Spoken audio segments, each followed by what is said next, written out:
alive, let's hit the dance floor. Don't work too hard, might break a backbone. Return of the Mac, the king is back though. Corvette and cash, I never lack those. She saw the stone, you know how that go. Fatality, my diamonds that cold. Versace trunks, I hit my backstroke. Knock on the door, she at the back, bro. All I really take is a little taste. Island girl, blue eyes with a little bass. Here for the thrill, I don't need a chaser. Wanna vibe at a getaway. Shimmy, shimmy, yeah, I got the semi-fold weight. Don't step out the line like this a probate. You hit the line and try to locate. This for the time, got time for no day. One, too many, I'm going. Too crazy and I got bad ones and they ready. A good time, so now it's into it, we left it. Can't remember anything, but I know we got lit. Good times. Live in the moment, feel like summertime. Obsessed with nature, now the world mine. The room is spinning, but I feel fine. Oh my. Chandelier, limousines. Really think I'm seeing things. Read the line in mid-between. Yellow light, I gotta speed up. Get home to a cold shower. Need that pronto. Look like a rave at the condo. Heck of a night in Toronto. She said, boy, you in Morocco.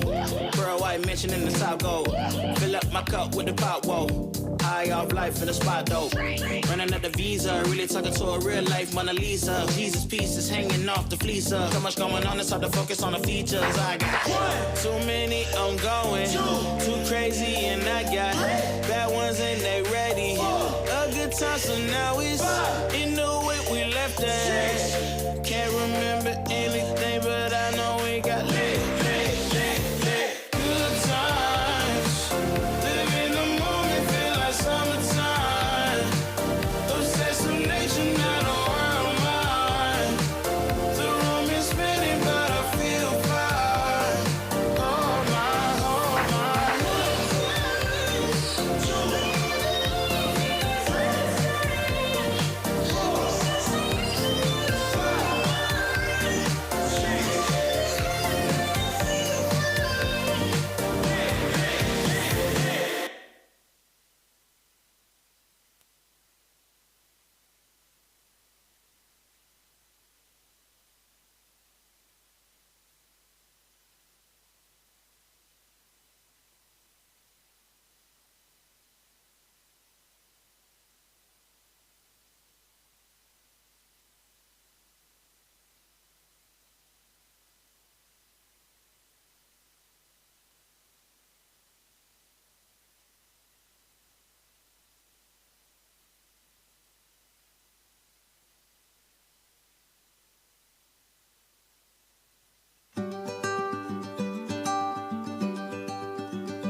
Great. Good morning, everyone. Welcome to the fourth day of the NWU Facing Race program. Today's theme is art, race, and decolonization, and we're very privileged to have with us Mbali Khoza from Rhodes University in the Department of Art History and Visual Culture. She'll be our main speaker this morning. Just to give some context to it, this session is coming from the Northwest-University Gallery, which is a wonderful space that we're very privileged to have, and it coincides with an exhibition called Unsettling the Single Society, which is an attempt at building some engagement about what it means to be a settler and what modes of segregation continue to play a role in what we've come to imagine as a largely integrated society, but one where there are, of course, many active and in some cases growing social fault lines. These are very difficult topics to take on. They're very difficult topics to talk about in the clear and obvious languages that we have, and you will know that over the last couple of days, a theme that's recurred again and again in comments from the floor and by the speakers is the challenges we have in finding languages to talk about some of these difficult fault lines and how we imagine getting beyond them. And of course, it's in those difficult spaces where art and visual culture come to play an incredibly significant role. And so we're very happy to have Mbali willing to come and do all of the very difficult traveling between our three campuses to be here today. So thank you very much, Mbali. The other panelists will again be students. The first speaker from the student part of the panel will be Incumbent Lezungu, who is one of the IT students here, and thank you for agreeing to participate today. And then Tato Mosina from the Humanities faculty will also speak. So please welcome Mbali to the podium, and I look forward to a really nice conversation after this. Thank you very much.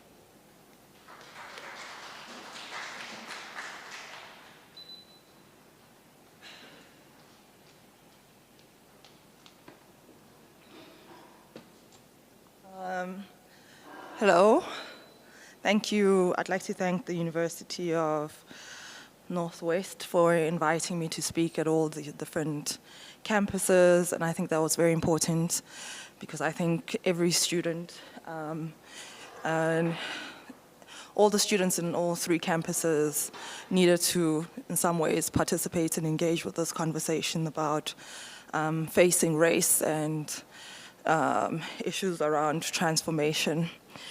As Andre has mentioned, my presentation will be titled Race, Art, and the Decolonization of Higher Education. So I would like us to move to the next slide if possible.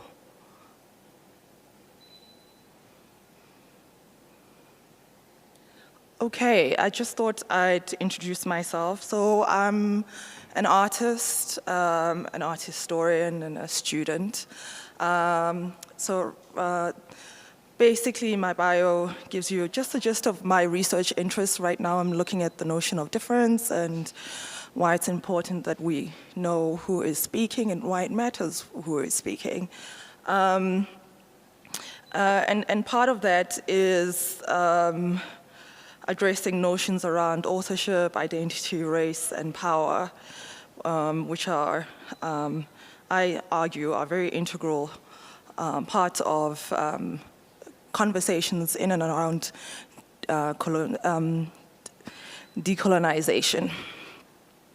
And obviously, I look at post-colonial artists and contemporary artists, which is where we are right now, and how they use visual language not only to speak, but to rethink ways of speaking. And when I mean rethink ways of speaking, is that they start using different mediums, sound, installation, not just painting and drawing and photography, which are mediums that people are familiar with.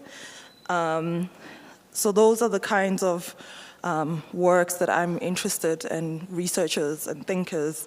I like to also think of artists as researchers and thinkers. So listed here is a couple of exhibitions that I've participated in which I've been asked to think about these ideas as an artist and as an academic and an art historian. So I just wanted to give you a bit of my bio. Okay, can we move to the next slide?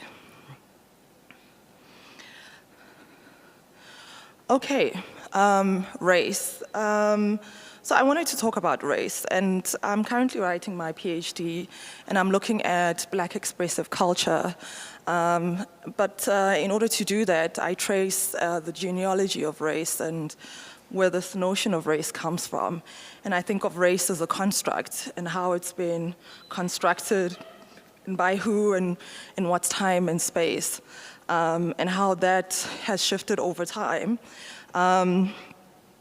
So I obviously think about slavery in the 18th century. Even before that, notions of race existed, but they weren't necessarily as black and white as we have them right now. But they were, it was clear that there's a difference physically in the way we appear as human beings, but ideas and notions around race that are anti-black slowly began as colonialism took place. So I'm interested in why these constructs were necessary and created and for who and who do they serve, right? And this is where this notion of seeing through race, right? How do we see through race? I mean, the image on the screen sort of speaks back to Fanon's Black Skin, White Mask and W.E. Du Bois's double consciousness. And he talks about the second sight and how we've developed as a black and a brown people as second sight. And the sight is that we see ourselves in our communities in a particular way, but within the world as a whole, we see ourselves through a Western white lens. So I'm interested in how seeing through race has affected the way we think about ourselves as a people, as individuals within a community, but also how people perceive us as a people. And this leads me to the conversation about race as a medium. I mean, historically, visual and textual language has been used to create racial imagery that is mythical, that has created particular stereotypes about black and brown people.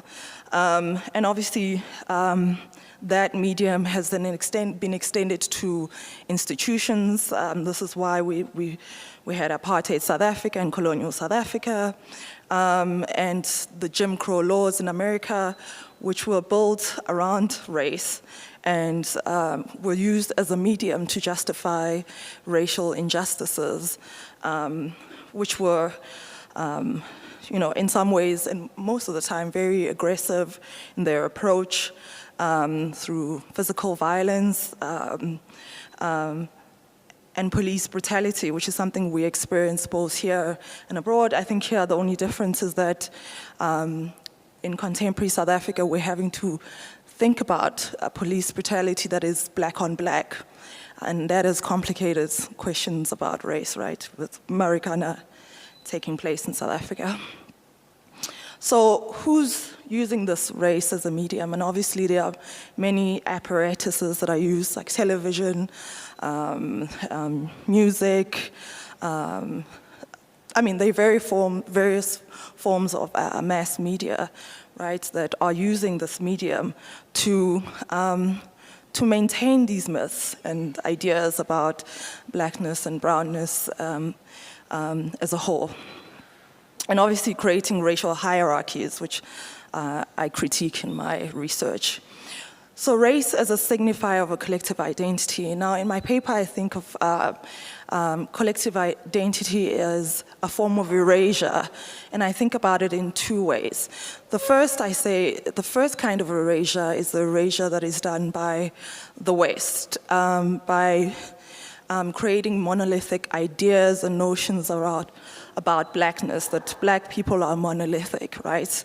And that we we've existed through a linear time space, which is not the case. In fact, we have lived through intersecting spaces and times, right? Just think about parents who have lived in apartheid South Africa and then lived in post-apartheid South Africa. In apartheid South Africa, they were not considered citizens, and they only start to gain their citizenship in 1994. So they've lived in those two time spaces. What does it mean to live in those two time spaces? How does that change the way they think about their blackness? So that's the first kind of erasure that I think about. The second erasure, I think, is one that I say exists within the black community, and that's because we've adopted and in some ways accepted ideas about blackness that I guess were imported from the West and brought on the continent and shared globally about the way black people are supposed to behave. For example, this notion that black people should know how to dance, that they're athletic, all of those are stereotypes. They're not true. Yes, maybe some people are good at it, but I think it does limit the way we as a people within black and brown communities start to think of ourselves. And I'm interested in thinking about how black people can, as a community, black and black people as a community can start thinking of themselves as multidimensional, right? And I say it's multidimensional because we live in different times and spaces. And as we move from one space to another, we encounter a different kind of blackness. So I want us to engage those differences, and that's why in my research I say difference matters. So how do we then engage this difference? How do we start identifying where these differences exist? And I argue that it's by engaging with the notion of the black self, right? Because within a community, you are still an individual, right? And as an individual, you think about blackness and brownness differently from your other counterparts. But even within our community, we've found ways to separate other blacks from other blacks. I mean, for example, the term coconut exists for a reason. It says you're an other, you're not black enough. Even colorism has also played a role in our communities where black people who are biracial, who identify as black, who could pass as white, and some have historically for obvious reasons, you know, because proximity to whiteness means proximity to institutions that could better your life, right? So you don't have to deal with the social, economic burdens that people of color, black and brown people have to deal with. And I'm very specific about I'm very deliberate about using the word black and brown because blackness and brownness, even that, there are tensions within that group. And we know this because South Africa has 4 racial groups, right? And there are hierarchies within those racial groups. And I don't want us to forget those differences because I think although they tend to separate us, they make us understand each other better, right? So this is why I argue that race and time and space are very important. For example, if you think about what blackness was when Steve Biko was writing Black Consciousness and what blackness is when the 4 list students are thinking about blackness in 2015, the conversation has changed. Obviously, they are drawing from his research around, not research, his lived experience, but they have a different lived experience, right? But they can identify some of the concepts and ideas that he has sort of proposed to us and think about how they can use them for their own movement, right? Because every generation has its own struggle. And the 4 list movement became a catalyst for transformation, which still remains an unfinished project, but I'll talk about that later. But I also think about what I mean time and space. I think about what it means to be black in the Caribbean, what it means to be black in Brazil, what it means to be black in Europe, right? There's clearly a difference, right? So blackness in the continent and in the diaspora it has been different by contact with the West. We can't deny that. And we also can't deny that black people and brown people have contributed in Western society and their culture, right? So what does it mean to be English in Britain when immigrants from the Caribbean arrived in Britain, right? They have changed the notion of Englishness because they brought their own culture, right, with them. So, and then I look at this notion of what happens when racial myths become real. And what I mean by become real is that they start to be accepted as real, as fact, right? And I think of it as something that's very dangerous, right? And something that we need to be careful and mindful of, because it is because of these notion that these racial myths are real that, for example, this notion that black women are hypersexual, angry, that the world has engaged with black women in a particular way, or the fact that black men are violent and hypersexual and rapists has allowed the world to engage with them in a particular kind of way, right?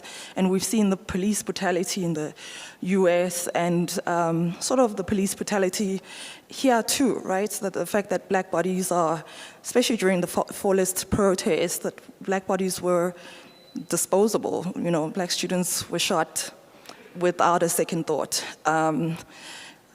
So I think we should really think about what that looks like in real life when we start to accept these myths as real. Second slide, third slide, sorry. Okay, so like I said, I look at, in my research, the notion of black expressive culture, which is a term taken from Paul Gilroy's The Black Atlantic. And I would advise you guys to read that book. I think it's a must read. So obviously in the Black Atlantic, black expressive culture encompasses music, sound, text, dance, visual culture, right? Any ways that, all kinds of forms of media that black artists use to express themselves, whether it is for political purposes or just for black joy, you know, moments of black joy. So I'm interested in black expressive culture's contribution to conversations about race, right? The way that black artists write and think about what it means to be black in the world, right? What does it mean? What does it look like? And obviously those experiences vary, and this is where difference comes in, right? Depending on which time and space you're writing about and thinking about blackness. Think about Hugh Masekela and Mary Makeba. They were making music in apartheid South Africa, obviously from exile, right? So they were making it from the US, where they also had to encounter the civil rights movement, right? And they were able to identify a shared kingship with African Americans, and the kingship being that they are interested in black liberation, which I think is a shared experience across the globe that black people have. At least I would like to think so. But I'm also interested in this notion that blackness is not just about skin color, but something that Steve Biko calls an attitude, is a state of mind. So you can appear black, right?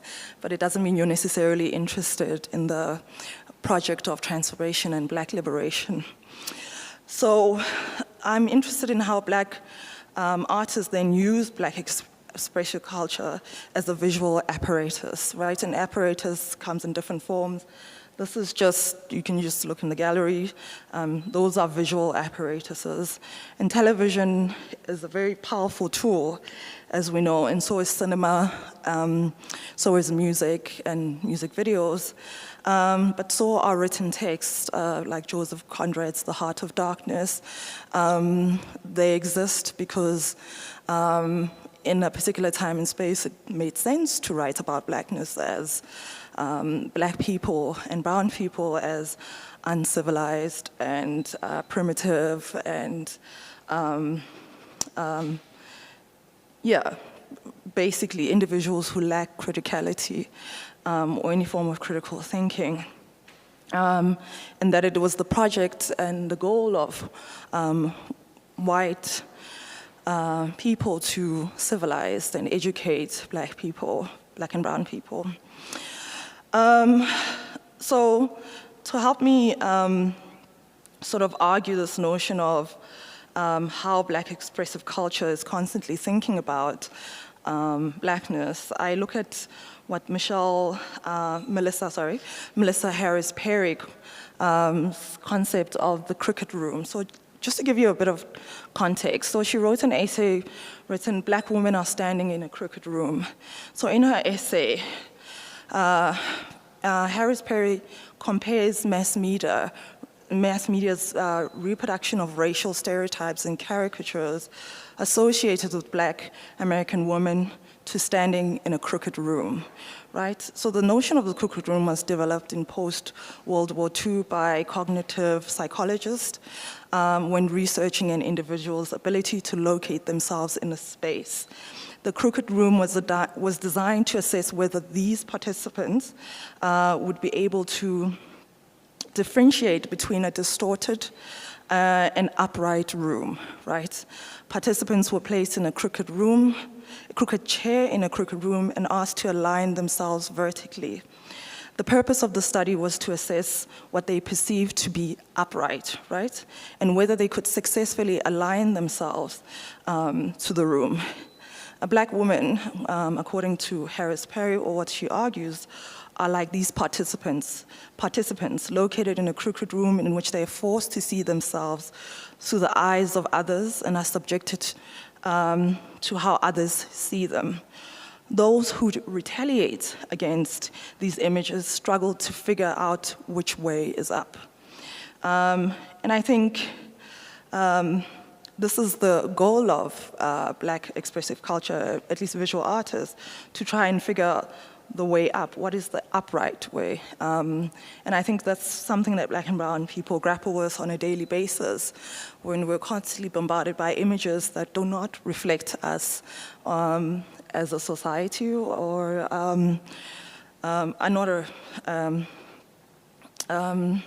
not cathartic in any way or interested in who we are as a people. Instead, they are maintaining a particular status quo about blackness and brownness. So I'm interested in how then these artists start to challenge discourses on blackness, right, through visual culture. And I'll just give you an example. But I want to move on to the next point, which is the burden that is placed on black practitioners to transform, right, to correct, to redress. I understand the purpose of that, and I don't disagree. I'm not saying they shouldn't do that, but I do think that we spend so much time redressing and correcting that we don't get enough time to speak about ourselves and do what Jabulon Ndebele calls rediscovering the ordinary. What is the ordinary? The ordinary being the mundane in our lives, rather than constantly having to,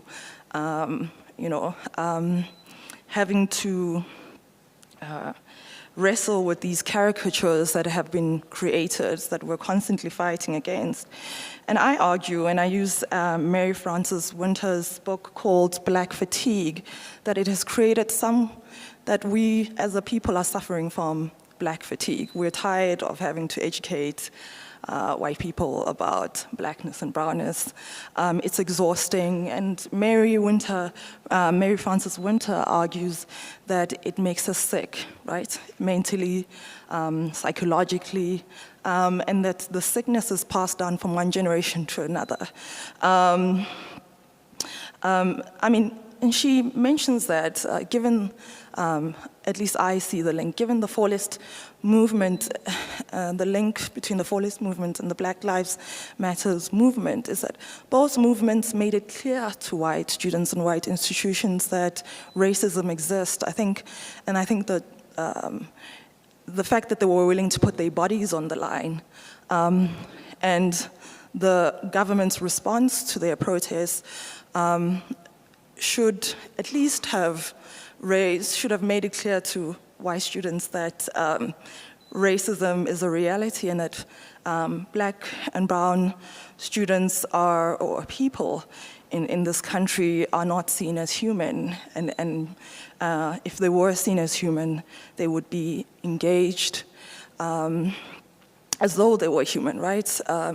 Their bodies wouldn't be disposable, their bodies wouldn't always be politicized. So I think for the movement, because of those movements, there's no way, I argue, that white people can deny that racism exists and that it benefits them. Those who still choose to think that way are clearly doing it by choice, right? I mean, there's enough evidence given the death of George Floyd. Okay, so, and I think black fatigue is a daily thing, you know, just having to move around spaces and having to apologize for entering certain spaces or trying to occupy those spaces. And I really think that we as a people need to be participate in some kind of self-care because fatigue makes us sick. And then I talk about how can black expressive culture become critical of itself. Although black artists are making very interesting bodies of work, we don't want to assume that they themselves are not participating in the reproduction of stereotypes. I will think of Medea as an example, Tyler Perry's Medea, and how he has created this exaggerated caricature of a black grandmother, which is not necessarily how black grandmothers are, right? They're nurturing, loving. Obviously, they reprimand us every now and then, but not the way that Tyler Perry has imaged them. You know, so I think those images are, in my opinion, very problematic, especially because his audience is predominantly white. So those narratives, in some ways, affect us. So I argue that it is important that we as a people are critical of ourselves, especially if we are in positions like Tyler Perry and have platforms like that. Very few of us have those platforms, and so when we do have them, we need to use them mindfully and carefully and be thoughtful of how it impacts us as a people. So I just want to move on to the next slide. So this is images of, so I'll just discuss two artists that I write about in my PhD research. This is Zanele Muholi's images from her series Sonyama Ngonyama, Hail the Dark Lioness. So in my research, I look at how Zanele speaks back to old traditions about race and blackness by blackening her skin. I mean, there are conversations right now about how black artists are blackening their skin in their works, and how that could be a form of blackface. But I think Zanele's work is speaking back to a particular history, which is minstrel shows and blackface, which is something that was developed in the US and obviously spread to Europe. I think it was also developed in Europe at the same time. And we know what blackface was. It's these black caricatures played by white men and white women, and they would darken their skin and exaggerate black features, right? And in some ways to humiliate and make fun of black people and the way they speak and express themselves. But also portraying black people who are not intelligent at all, who are clumsy, who need the assistance of white people to, I don't know, think. So I think about how Zanele is using that in her work, right? She's drawing from that. And obviously black artists at the time in the US, I'm talking about the 1920s or the early 1900s here, could only perform when they were dressed in these kind of caricatures, where they had blackface on, right? They were not allowed to perform without blackface on because the audience could only accept them as performers with blackface on. So then they also had to participate in their own humiliation. So that's my interest when I look at Zanele's work and why she's chosen to blacken her skin. And then I look at some of the objects that she places on her head, because in the series she places multiple objects. And in the first image where she has a bag on her head, I think about what I call traveling while black. What is it like to travel while black? And we have a history in South Africa of what it's like to travel while black.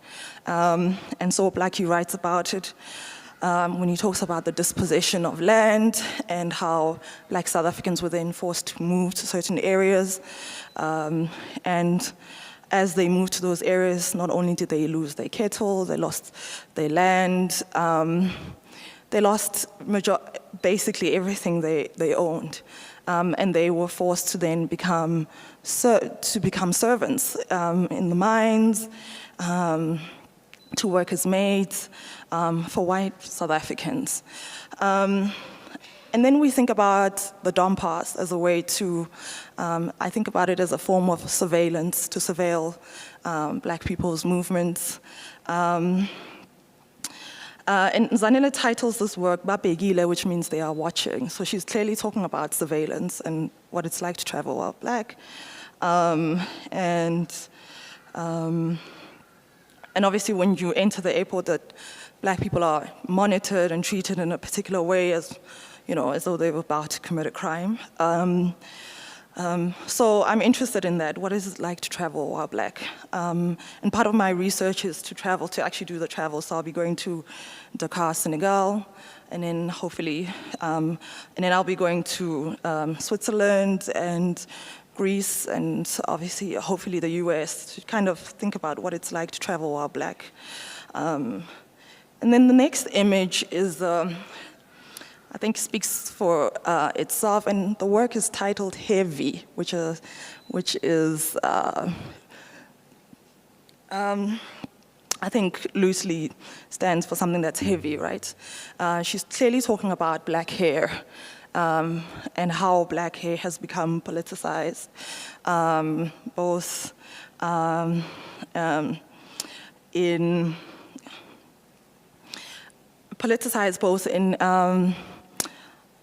civil rights movements. I'll think about the Black Panther, and I think about the Black consciousness movement. We're thinking about how to love ourselves, and this is where statements of black is beautiful comes in, and I think there's been a resurgence of that, this conversation of natural hair and how we should love and nurture our natural hair. But she's clearly talking about how it's become something that is burdensome for us. And again, this is where black fatigue comes in, right? And this is where the Pretoria Girls High Schools were, why they were protesting. And obviously we had that Clicks advert that caused so much outrage around black hair, thinking about black hair as dirty and untidy, right? So when I look at that image, that's what I think about. And even this notion of good hair, which is a term that was developed in the US, and good hair being arrived just about when the relaxer was created. So this notion of straightening your hair, right, being one of the ways to get as close to whiteness as possible. And so I write about what does good hair look like, and Chris Rock has a documentary called Good Hair, and I would strongly suggest you watch it. Okay, then I look at an artist called Paulo Nazarus, who's from Brazil. So I'm interested, the reason why I look at Paulo Nazarus' work is that what happens when you remove the black body, and how do you talk about blackness without the black body? Because I think when we're talking about blackness, there's always images of black bodies, right? What happens when you remove those bodies? So Paulo Nazarus has an installation here where he travels from, I think from Cape Town, all the way to Brazil, across the continent, all the way to Brazil, tracing slave routes. And what he does is that he collects a series of items that speak back to a particular space and a particular time. And these items represent moments of contact between the colonized and the colonizer. They represent buildings, they represent individuals. He tends to also speak to the locals and what they think about these spaces. So he then brings these objects into the gallery, and then we are then invited as an audience to look at these objects and think about how are they, objects of Black history? How do they archive Black history? So I'm interested in that. And I think for me that does what Sarah Ahmad talks about in her text, Living a Feminist Life, starts this notion of thinking differently, right? How do we think differently about Blackness without always inserting our bodies? So I think that's what I have to say about Paulo's work. Oh, can you show the slide? Sorry, I forgot to. So that's Paulo's work. So those are the objects I'm referring to. So he goes around collecting these objects and then exhibits them. And then we are supposed to look at them and think about how they're linked to Black history. Can we go to the next slide?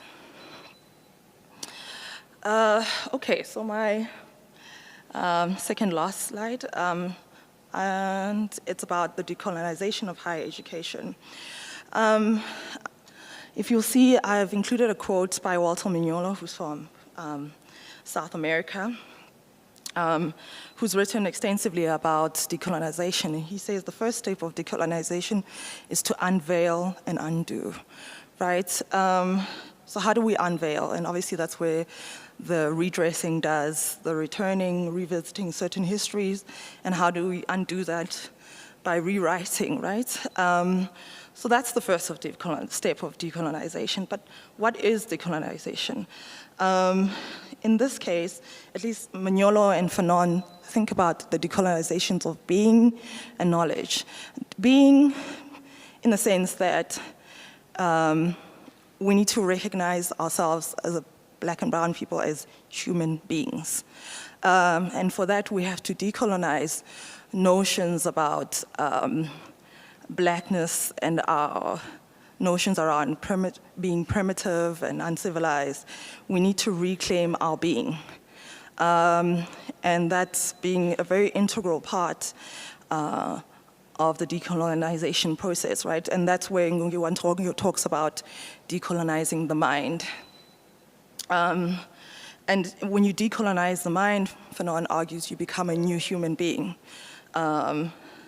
So that's the first step. And then they talk about decolonizing knowledge. And this is where the institution comes in, right? Knowledge about Blackness, Black and brown people. And this is where we start to do the writing. We start doing the work. And this is the part that I'm interested in. Rather than, I know the undoing, unveiling, undoing it's a continuous process, it's never ending, but I'm interested in how we can then move to a space where we're creating knowledge, we're doing the work. And I want us to think of how universities historically and museums have been an extension of anti-Blackness rhetoric, right? And this is reflected in the curriculums, the texts that were provided to read as Black and brown students, which the Fallist movement raises, which is what I enjoyed about the Fallist movement. And I think it was such a powerful moment because it was a group of young people saying, but this project of transformation that was started by Nelson Mandela remains unfinished. We are not in a post-racial society. We've not arrived to we're not living in a rainbow nation. We're not there yet. And if we want to live in a rainbow nation, these are the things that we need to do: change our curriculum, address issues around language, and then obviously change the image of the individuals who teach us, right? More people who are black and brown, and it matters who is speaking, right? Who's speaking about what. Because they can, in some ways, draw from their lived experiences, right? So then talking about race is not something that is abstract. I'm not saying that a white lecturer can't talk about race, but I think there is a difference because one has an actual lived experience on a daily basis. So this is where Sarah Adman talks about decolonization can only take place when we start thinking differently, and thinking differently about what we perceive is the center, right? And obviously, historically, the center has always been the West, because these are Western universities that we're occupying. But we need to move those centers and create multiple centers, right? Create a center here in South Africa, create a center in Ghana. You know, they can be multiple centers. They can't just be one center, as Ngungi Watongo talks about. So I'm not interested in saying, I'm not particularly saying that we should get rid of Western knowledge. No, I think we should start here as a center, start thinking about ourselves, and then engage in a both-and conversation. What are the concepts around, I don't know, memory, race, that we as a people globally can speak about, right? After we as a people in this context have understood what it means to be black and brown in South Africa, and then we can engage the West and think about what are their ideas around race, and this is where we can have critical conversation and be self-reflective. So that's why I say I think we should acknowledge that these differences matter, not to say they separate us, but they make us understand each other in a much more nuanced way, because we don't have a shared lived experience. But one thing that black and brown people in South Africa do share and have this kinship is around anti-blackness and how we experience it on a daily basis. So I then say we should then begin by asking new questions, right? And these new questions can vary. New questions about how we could use curatorial practice as a form of activism. Questions about how critical art criticism can be used as a tool to really push us to think about the kinds of images that we produce and the way we think about ourselves as a people. And that's, yeah.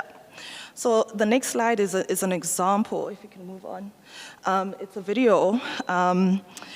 The artist, the person speaking in the video is Fred Wilson, who's both an artist and a curator. And he's done extensive work in and around decolonization, but using curatorial practice as a tool, and using the museum as a vehicle to express some of these ideas.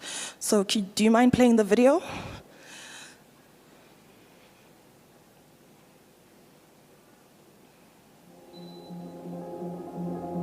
I remember that one of the last things, as I graduated college, I was the only black student in the art school at this state university. The chair of the department said to me, "Do you want to be part of the black art world or the white art world?" Now, all 4 years, nobody had said anything that there were two, and I'm like, what does that mean?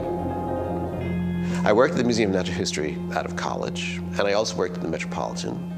And eventually I began to have ideas about these environments. Some of them house the same cultures. If you look at Africa, Asia, and native objects, they both have these collections, but how they display them, what they say about them, the environment that they're placed in is very different. And to me, this was fascinating because it just showed in high relief how the museum creates meaning according to what they want you to know. But then there's these other parts of that meaning that they are not wholly in control of.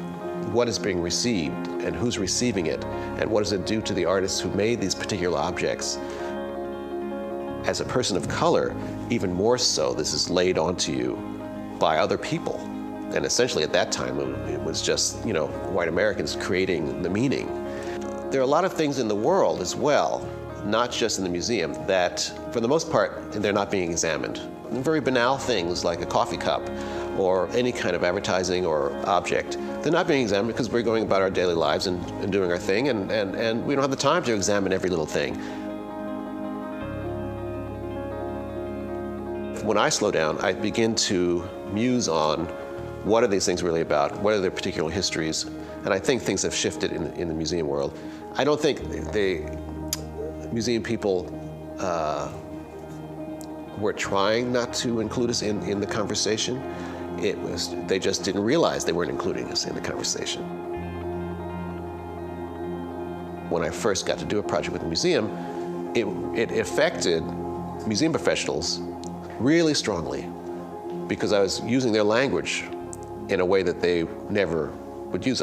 Because I had worked in museums, I understood the didactic, I understood display in a way that they themselves could not.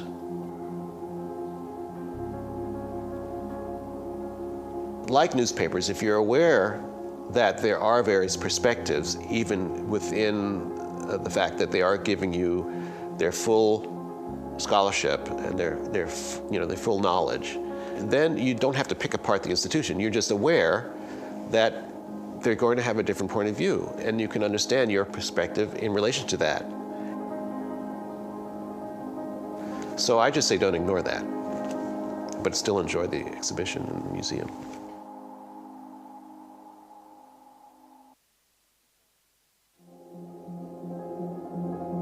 I remember that one of the last things. Can you pause that, please? I just want to speak back to the video and think about what Fred Wilson means by decolonization and what doing the work of transformation or what Sarah Ahmed talks about as doing diversity work looks like, right? In the video, he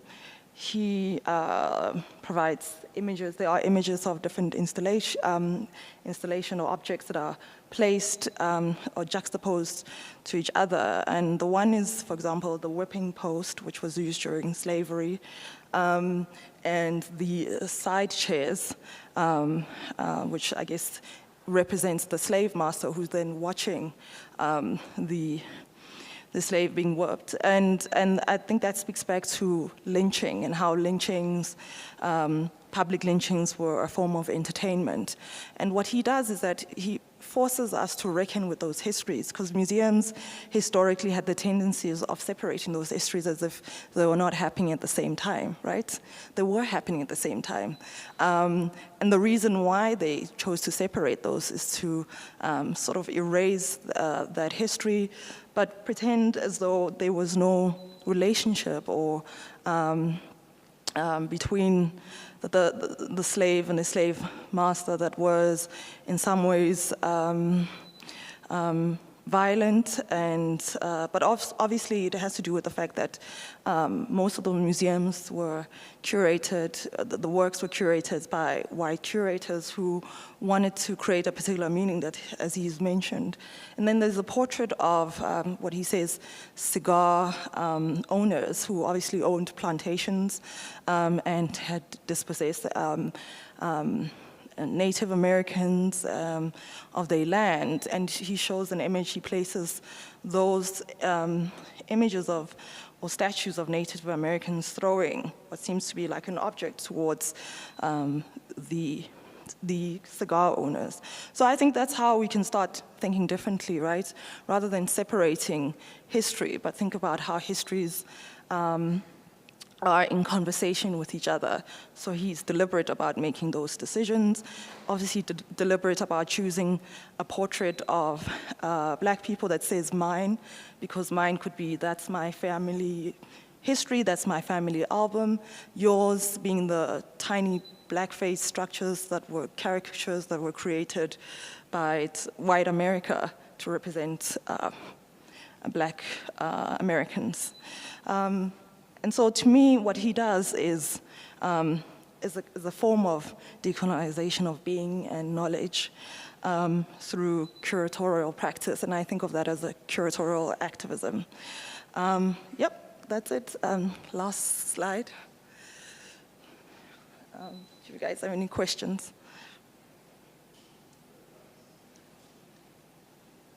Thank you.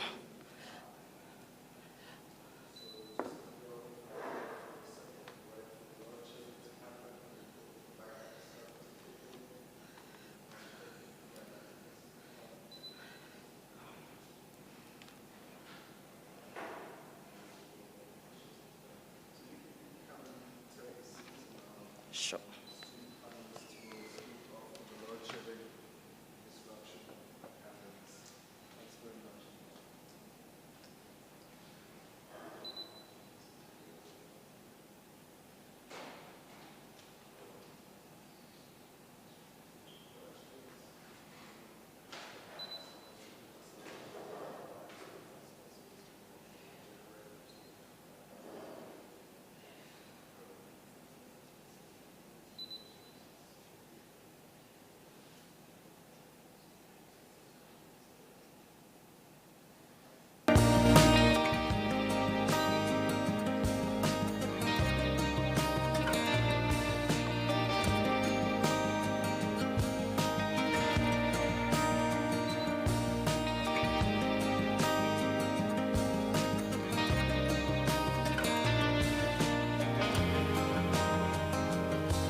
Great, so welcome back everyone. Sorry about the break. We just had to give load shedding a minute to kick in and wait for all of the backup equipment to come online so we can carry on. So without taking up any more time, I'm going to hand you over to Tato, one of our student panelists, and he's going to take things further. Tato, over to you.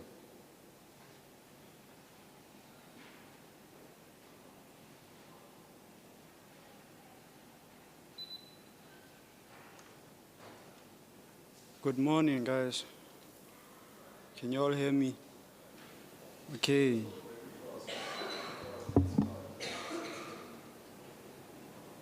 Okay, today I figured that we must start by defining what the word race means so that we can fully understand what are we going to talk about stuff. So race is a description or identification of skin color and hair texture, right? So since I am a black person, I should have like a nappy hair and a black skin. So now I believe that I'm an African, black as the heart of an Aryan. This system has been there for many years and centuries, including colonial era, slavery era, but more recently, one of the darkest times in South African history, where black people experienced apartheid. And during apartheid, black people didn't have any rights like movement, right to life, right to proper education. Black lives didn't matter. You could just kill a black person, it's fine. So in this school, white people have the privilege of being taught with their own language, Afrikaans. Whereas me, I do not have that privilege to be taught in my own language, Setswana, which is unfair. Yeah, it is really unfair. So to really start to discuss and talk about decolonization, we must first start talking about decolonizing the mind of a black person. A black person shouldn't be ashamed of who he is or who she is. She must wear her hair proudly. She must think in a different way and love one another. Like my leader Steve Biko once said, we realize that prophetic cries, the cry of black students and black men, we are alone. That's the quote. Never minding the racial inequality in South Africa, black people have used art to make something of themselves. And I'll be talking briefly about Mariam Makeba, who once had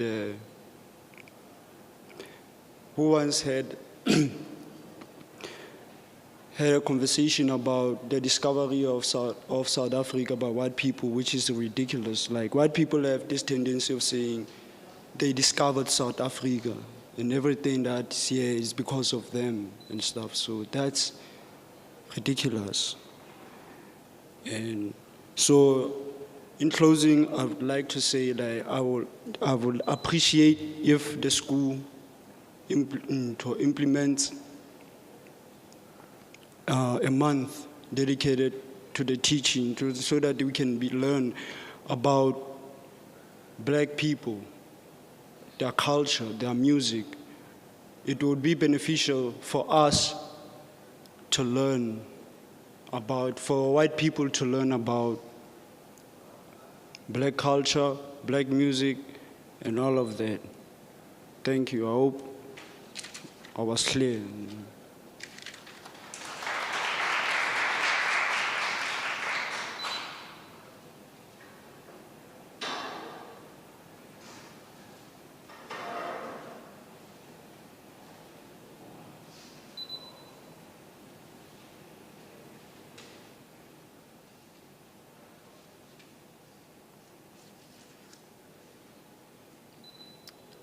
All individuals are diverse. We come from different cultures and value different things. And so what better way is there to coexist with one another, other than exploring this diversity. Good morning to everyone. So art, what is art? And what is its significance in our campus? How does it mold, or rather shape, the space and the culture of our university? As I have mentioned, we are all diverse. Therefore, the definition of art cannot be limited to one aspect. We all view art in different ways. The way that I view art is diversity. I feel that art is diversity. And so art tells a story.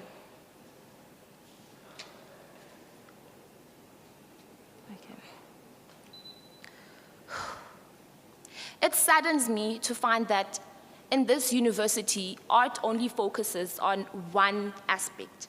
Not all aspects are explored, in the sense that not everyone contributes to it. So I read a piece on thought.com written by Lisa Marder, which was published on July 2019. Lisa states that art can be divided into three parts. The first way that art can be described is by representation. This involves the imitation of something that conveys and/or expresses beauty in a way. Now, this generally focuses on the history of the institution, I could say. Language being a form of art, for starters. I would like to relate this to the experience that I had on my first day at the university. So I arrived here very clueless about everything, and so I was enrolled at a different faculty. So arriving here, I had to come and change into another faculty, which I'm currently enrolled in. So I look around and I see yellow boards, navigating boards, and the first thing that I see there is the language written there is Afrikaans. I am not so familiar in the language, so immediately I felt excluded from the university.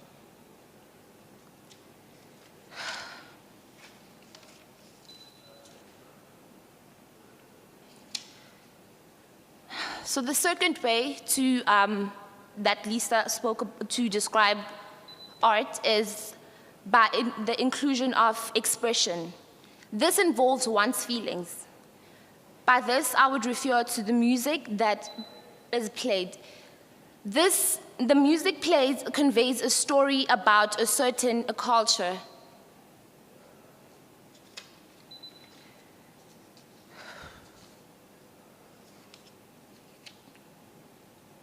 And the third form of it is balance, rhythm, and harmony. I'd like to close this off with the words of Jean Sibelius. Art is a signature of civilization. So that states that art symbolizes the meaning of being human. It is therefore manifested in a way that enables others to see and interpret. Art, in essence, allows for the engagement with the past, enabling us to imagine the future. It encourages critical conversations through peaceful and serene means. Thank you.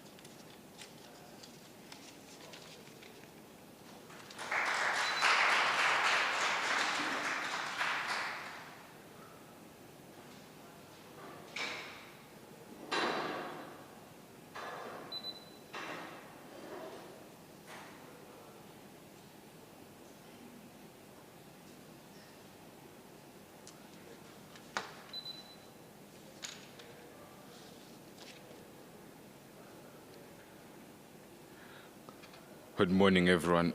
My name is Nkambentle Zungu. Unfortunately, I don't have the luxury of any portfolios. I'm just the first year. That's all. Race is the root of the problem we are gathered on today. And I want to commend the humanities faculty for organizing this week. Because before this week, I only thought the problems we facing in our resident, in our resident, we are the only people that are facing those problems. But by me coming here and listening to the program throughout the week, I found out that the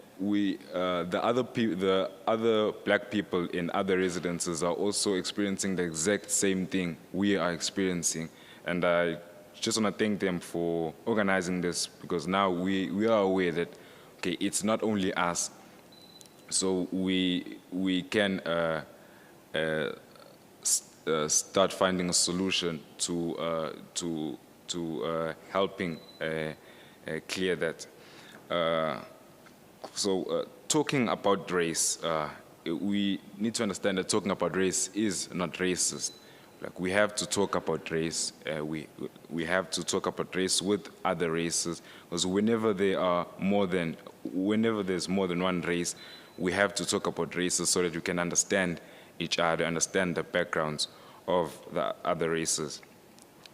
Most of our race problems, throughout the week, I noticed that most of the race problems lead back to the hostels. The people that are talking, they always went back to the residences. They lived there now. And then most of the stuff was said in the week. I will repeat some of them, but some of them I will leave out because of time. So apparently the hostel I live in is the most diverse hostel on campus. That's what they told us. Now, with the white children, with the white students in the resident, they will totally agree with that. They will be like, no, we are diverse. But when you ask the black child, do you feel the diversity in this hostel? They will tell you, no, we don't feel the diversity. We feel excluded from most of the things. Now, it all goes back to the definition of diversity. I think we have different definitions of diversity. Their definition of diversity is that their definition is not diversifying the system that it accommodates everyone.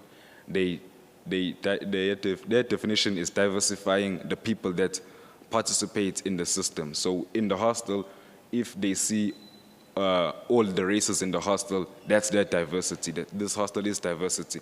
When they name the names of buildings in African languages, they say that's diversity.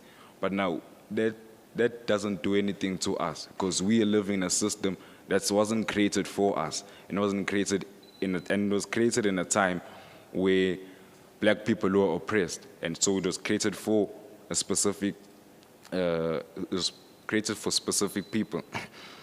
And we, during the week, someone said, you can only learn to meet other people from discomfort and not from comfort. And in our resident, there's a lot of division amongst everyone. There is division. Like in the rooms, for example, no black student is living with a white student. Every black student is living with a black student. Now, if a black student lived with a white student, there will be that discomfort. But then in that discomfort, we will be able to learn the other people. We will be able to get rid of the stereotypes, though, that the people from this race, they do this. By living with that person, you'll be able to get rid of those things and understand the real person. Now, with us being divided in rooms, in those rooms we live in, so it's only Africans in this room and only whites in this room. Now, the dialogues that happen inside, are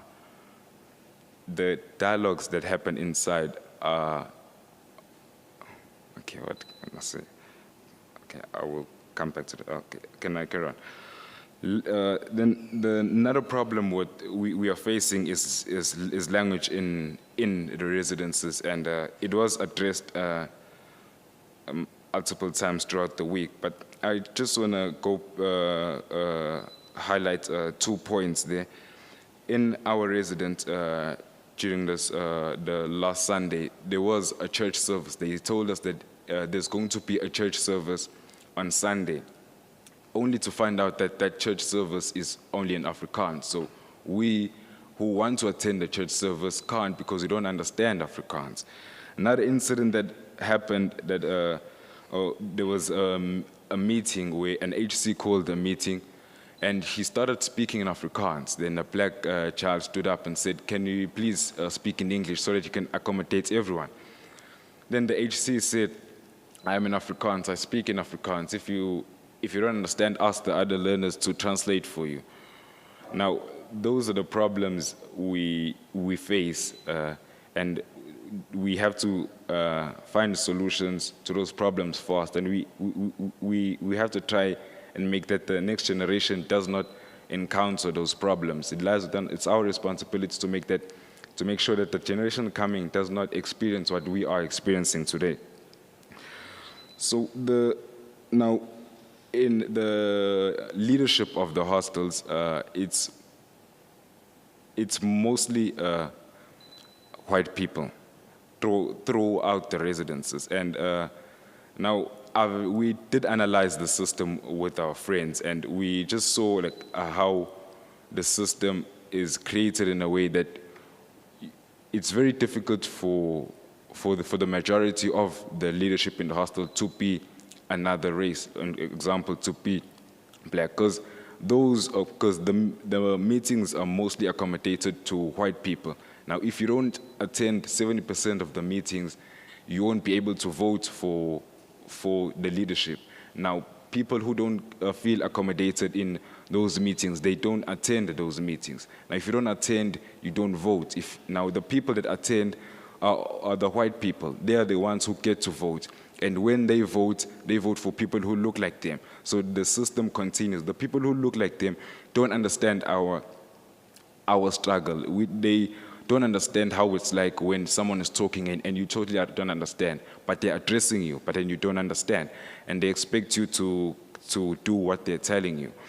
And so we also need to look into that, so that we change the systems of elections where in the hostels, the leadership can be of all races and equally represented. If there are 50 black people, or if the percentage is 50% of black people, also you should also see that in the leadership, that the 50% of the leadership are black people. And also not go to how the traditions that happen in hostels affect the student. I think the students are getting more pressure from the hostels than the school. Now, we came here to study. We didn't come here for the hostel. We came here to study. Now, if we are getting a lot of pressure from the hostel and we are no longer focusing on our academics, then it defeats the whole purpose of us coming here. It's like we have the school curriculum which we need to study, and also the hostel curriculum we need to study. Now, if we focus on this, 50% of our focus is on this, we are losing out on the important things we came here for, and we have to address that. And the other thing that's done that's also said in residences, or my residence, that whatever happens inside, you're not supposed to speak about it.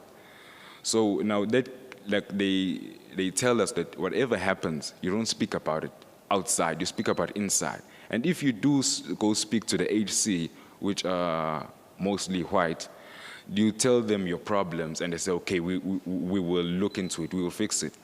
And that's that. You will never hear from them again. So now, if you go outside and you try and speak about that, you are seen as that bad person, that traitor, that's someone that's trying to bring down the hostel. And after you have spoken about those things, they will treat you like a traitor. And now that's not life, living in a place where you are not comfortable. We have been, I'm a first year, so we have been here for less than 3 months, and most of the black people in my residence, the first years, they say they don't want to come back to hostel next year. So that's how bad it is that they don't want to come back to hostel. And going to art, we had a play early in the year, and the play was in Afrikaans, but then the auditions were in English. So we went for auditions. We did not get elected. So then when we saw the play was in Afrikaans. But then, okay, you say, okay, now it's Afrikaans. You know, it's just Afrikaans. Now, as I was preparing the speech, I was preparing it with my friend, and he said the play was in Afrikaans. So automatically, when we went to audition, we were already excluded because we can't speak Afrikaans, so we won't be included into the play. So now I'll be like, hey. So we were giving ourselves into the audition. We were literally giving ourselves in, but then we were not included. So whatever you did, even if you were a good actor, if they could see that you don't know how to speak Afrikaans, they wouldn't take you. So that's also we were not included, the exclusion in the end. Most of the people in the week were crying about music, music is only catered for some people. And I have a story that happened in a hostel, so it's quite a long story, but I'll try and summarize it. So the white kids were playing music, and we first asked them, can we play our music? And then they said, no, we were playing music that accommodates everyone. Okay. Then they played an Afrikaans song. So I went and I suggested a Zulu song. Okay, they played the Zulu song. Mid-song, they were telling each other to switch off the song and play an English song. So they switched the song off. So okay, then I told our guys, you know what, guys, let's not react. Let's just go suggest another song. So someone else went and he suggested another song. When the song was playing mid-song, apparently the speaker was battery low, so it cut off. So it was a coincidence, I think. But we said, okay, now guys, let's go get our speaker and we play music. So we did go get our speaker, we played our music. Less than 5 minutes, the HC came and said we should switch off our music. Yeah, it happened.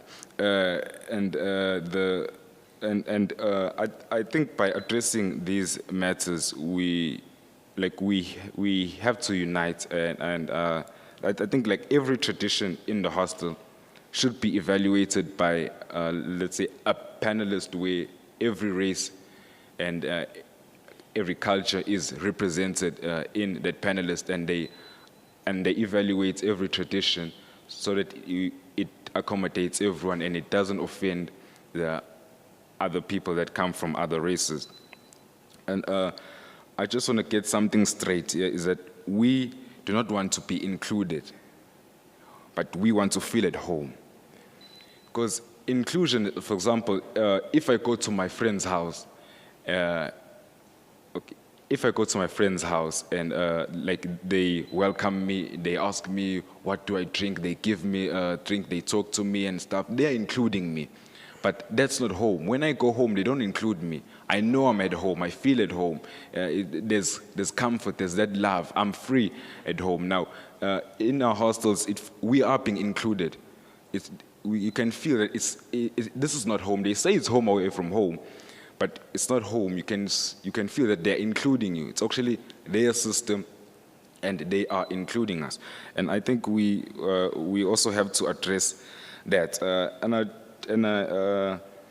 The first time I heard about this race week, I was excited about it, and I still am excited.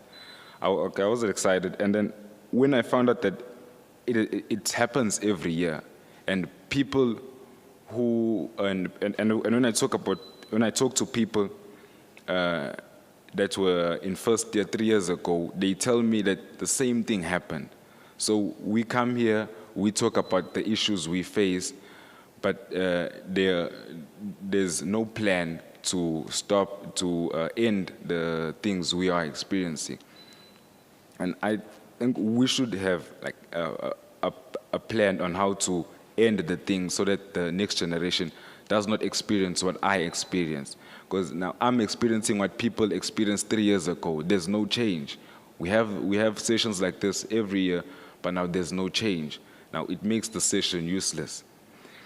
In my conclusion, I think we should not forget that we have the power. First of all, the conversation cannot end here. It has to continue outside it here. But we have the power to change. We have the power to change things. We should not doubt ourselves that we can change it. We can organize or push people to change the systems in the hostel, because it's not life living in conditions the way you don't feel at home. You are not free. You are scared to go to certain parts of the hostel because there are certain people you fear.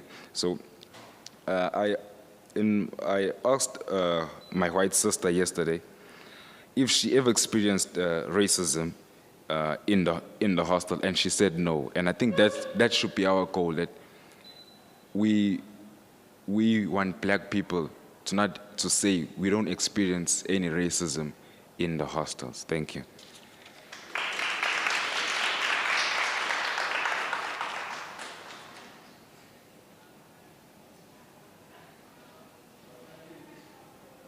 Thank you very much. That was really great contribution. We are unfortunately quite a bit behind schedule due to the load shedding, so we've got time for a couple of rounds of questions, so I'm gonna, well, maybe just one round. So I think we take sort of 3 questions or so and just move from there and see how time goes, but we're gonna need to stop by 1:45. Thank you very much. Before I start, I feel like I should express my feelings with regards to the hostel saga. It pains me, and I feel like the entire leadership structure of hostels is an arrangement of low self-esteemed people that did not get recognition in high school. That's why they are doing what they are doing here, and it's wrong. Secondly, I loved the point of black fatigue. We are tired. We are tired of living in the conditions we are living in as black people and going through what we are going through. We are even tired of talking about race on a regular scale. Now it's time to act. And the only way we can act is through the decolonization project institutionally. Now my question to you panelists is that if we begin the decolonization project, where do we start? Because I believe that we should start with basic education. We are taught a lot of nonsense in basic education.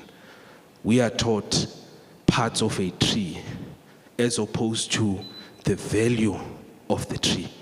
We are taught how to address white people in a colonial way.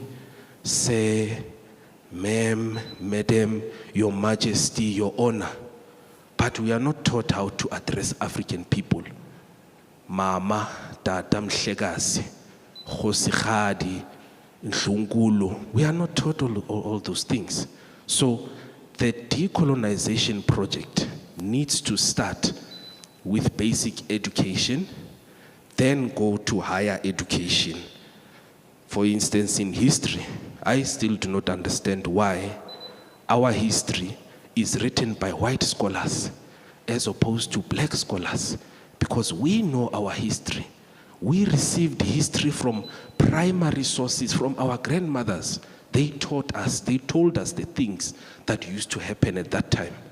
A European comes here and says, our history started maybe in the 19th century. What do they know about that? So I believe that the decolonial project starts with education, starts from basic education up until higher education. So my question is, as the panelists, where do you think the decolonization project should begin? Thank you. All right, thanks for that. I'm going to just keep going this way. All right. Just to add on to Mr. Kasana's question right here, I'd like to know how and where do we begin psychologically to decolonize our minds? Because I think it does also begin in education, but if we don't do it in our homes and the way that we're raised, it can play a pertinent role in, how education will then have an impact in decolonizing the mind. How do we decolonize, and where do we begin at a young age and a young stage outside of education to bring change? Thank you, everyone, and to the panelists for your contributions. I don't know the right word for it, but so we're talking about decolonization, and I just feel like anti-black or racism is a white problem, and I'm not seeing a lot of white people contribute or participating in Race Week. I was at Vol campus the other day, and I'm here, with the, I'm not saying this to like ring my own bell. What I want to say is that it's a white problem. So where do we start to, where do white people start to decolonize their minds so that your fellow students and the reses aren't acting in a way to make that space unsafe and unhome, or that our colleagues in management don't push back when we want to decolonize the curriculum. So I think another conversation that we should have is this white problem.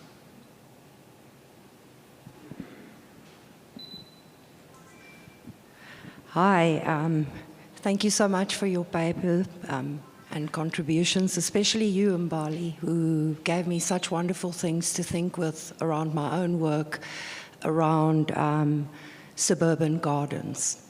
And I've been wondering how kind it is to call ourselves white, to self-identify as white, to call me white, because I think I'm a settler.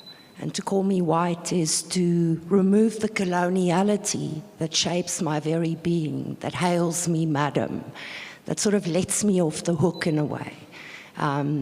Because I think if we keep on calling ourselves white, it removes that historical connection and that coexistence you speak of, that cohabitation. So I would say, to ask me if I've experienced racism is the wrong question.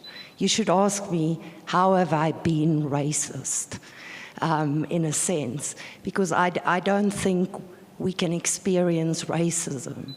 I think that we live in homes where we depend upon black people to make our gardens, to make our homes, to be madam. And therefore, I think it may be uncomfortable to ask her that, but I think the question should not be, have I experienced racism? It's, tell me the instances where you have participated in extending this colonial violence. So just a provocation, and so I agree with you, Anami, but I think we should stop calling ourselves white. We are not Germans. All right, thanks. So we've got very limited time, so I'm going to suggest you pick one of the questions that kind of most resonates with you rather than trying to answer all of them. I'm going to just begin on this end. Now I'd like to answer, and I agree with my comrade, we should start by decolonizing education from basic education. Why am I being taught about Mao Zedong? What I could be taught about Marcus Garvey or some people that really resonate with me since I'm black. That's a great way of thinking, my guy. Thank you. Power. Yeah. When we talk about decolonizing your psychological, decolonizing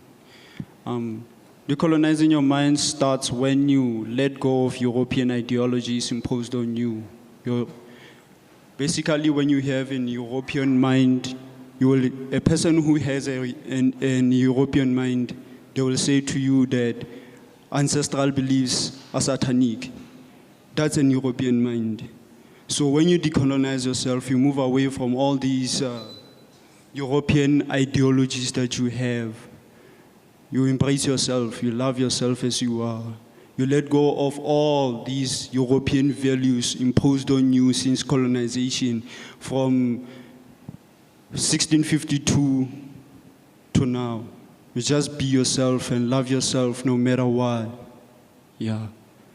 And you just gotta keep in mind that it isn't by size that you win or you fail as a black person. You can be a star, you can be a trail, you can be anything you want to be if you believe in it. Just believe. Yeah. I'm going to respond to Anami's question and your question regarding how white people can decolonize their minds. I find it frustrating that black people are asked that question because we have done enough work in terms of educating us about our culture and ourselves and the institutions that hinder the way we occupy spaces or are seen. I think it is the responsibility, as you said, Anami, for white people to do their own research. Going back to black fatigue, we are tired of educating white people. We're tired of having to live in a society where people can't think outside of themselves. Whereas as black people, we do it on a daily basis because we have to live in multiple worlds and speak multiple languages. We're navigating 2 worlds, sometimes 3 worlds on a daily basis. It is exhausting. And then we then have the burden of having to teach white people how to think, which I think is ridiculous, and it is not our responsibility. There's enough knowledge out there that has been written about the black experience, and it is not our job to educate you about your whiteness and your privileges. Yeah, it is really up to you. And I think that's how we can resolve that. And in regarding whether we should call white people white or not, I think we still should call white people white, because we live in a world where race has now been created, right? So we can't do away with that, because then we're unable to talk about these differences that exist between white and black and brown people. Yes, of course, white people are settlers. But I think I don't want to live in a world that is colorblind. I want to live in a world where I can see color, but can see color in a way that is positive, in a way that can help us, I guess, bridge the sort of the cultural gaps that we have and the knowledge gaps we have about each other. And then I think I think it's right to think about your complicity in racism on a daily basis and some of the privileges that you have.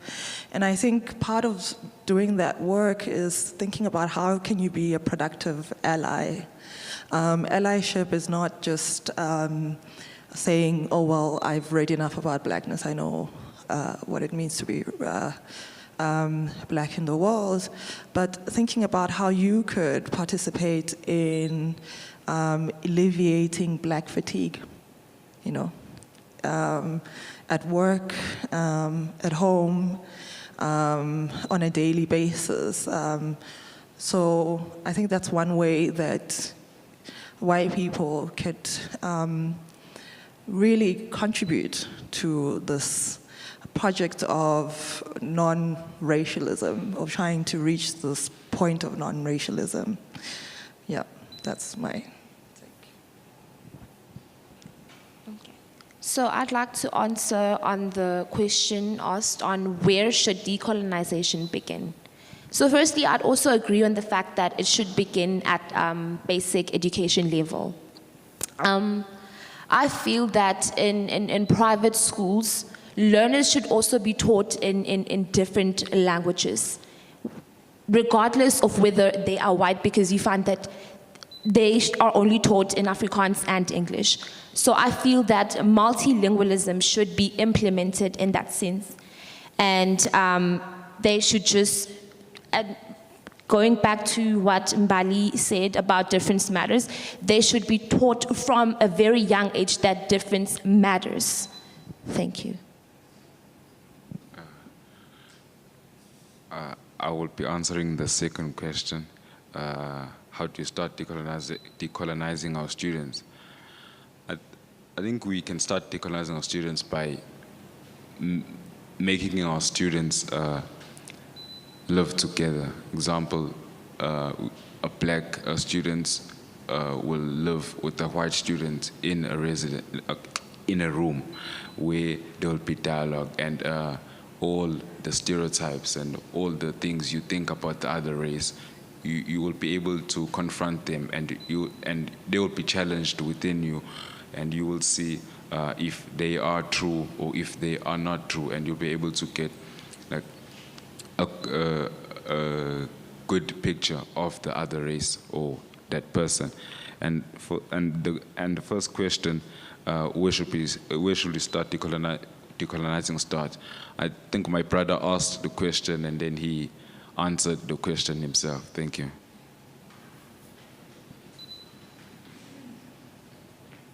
Great, thank you very much for that. So we unfortunately are out of time for this session. We've run longer than we thought we would.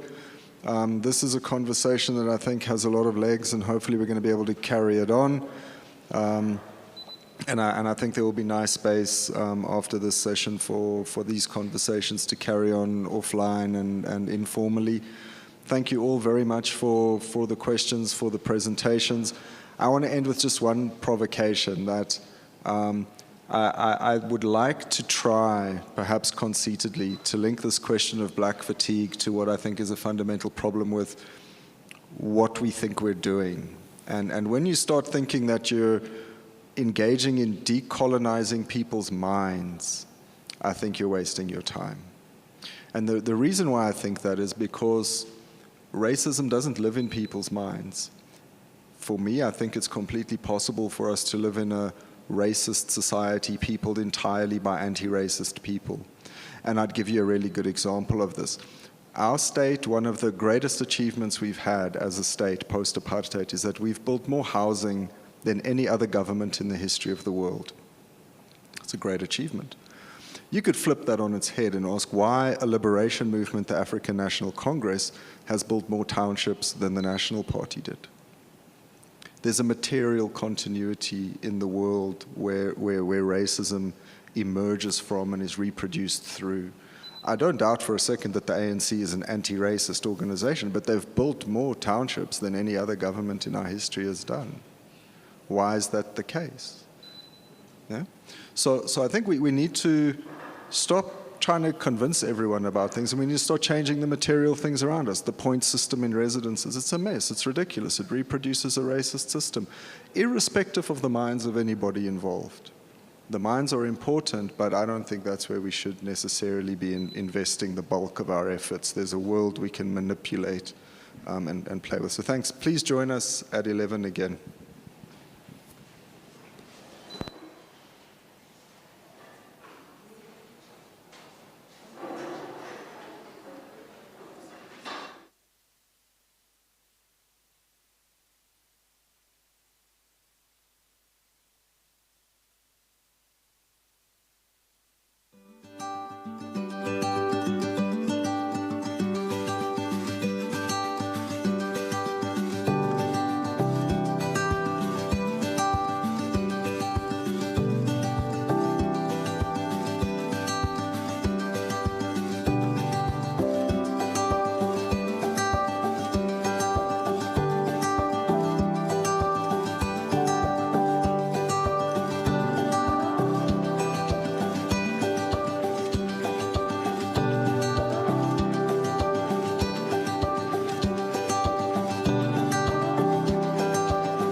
All right, good morning again, everybody. Welcome to the session on staff experiences of teaching remotely during COVID. So in early 2020, the pandemic broke. It became global news. It became a global event. It became a life-changing event.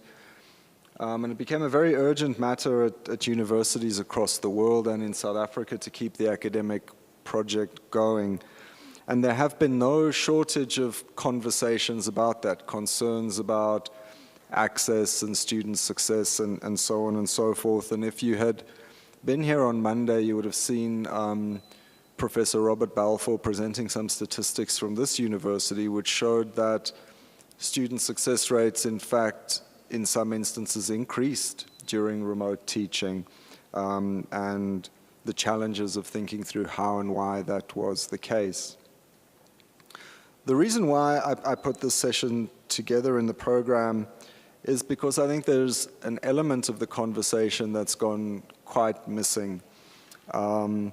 If you have participated in events talking about remote teaching, you will have noticed that the heroes of remote teaching in institutional discourses very often tend to be the technologies that we made use of and the rapid turn to online tech to keep teaching going.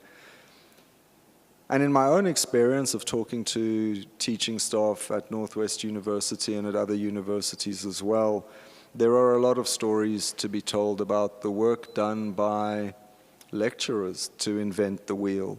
It's not the case that there were ready-made technologies that could be parachuted in to make teaching and learning happen. It took extraordinary effort to keep students in the system, keep students in those interactions. And so today we've got 3 colleagues from Northwest who are going to be talking about their experiences. The first is Nolukanyo Matula, who is a colleague from the School of Communication Studies. The second is Kedumetse Motlankane, a colleague from the School of Languages. And the third one is Boipelo Bahule, a colleague from the School of Social Sciences. Nolukanyo is going to kick us off, so please welcome her to the podium.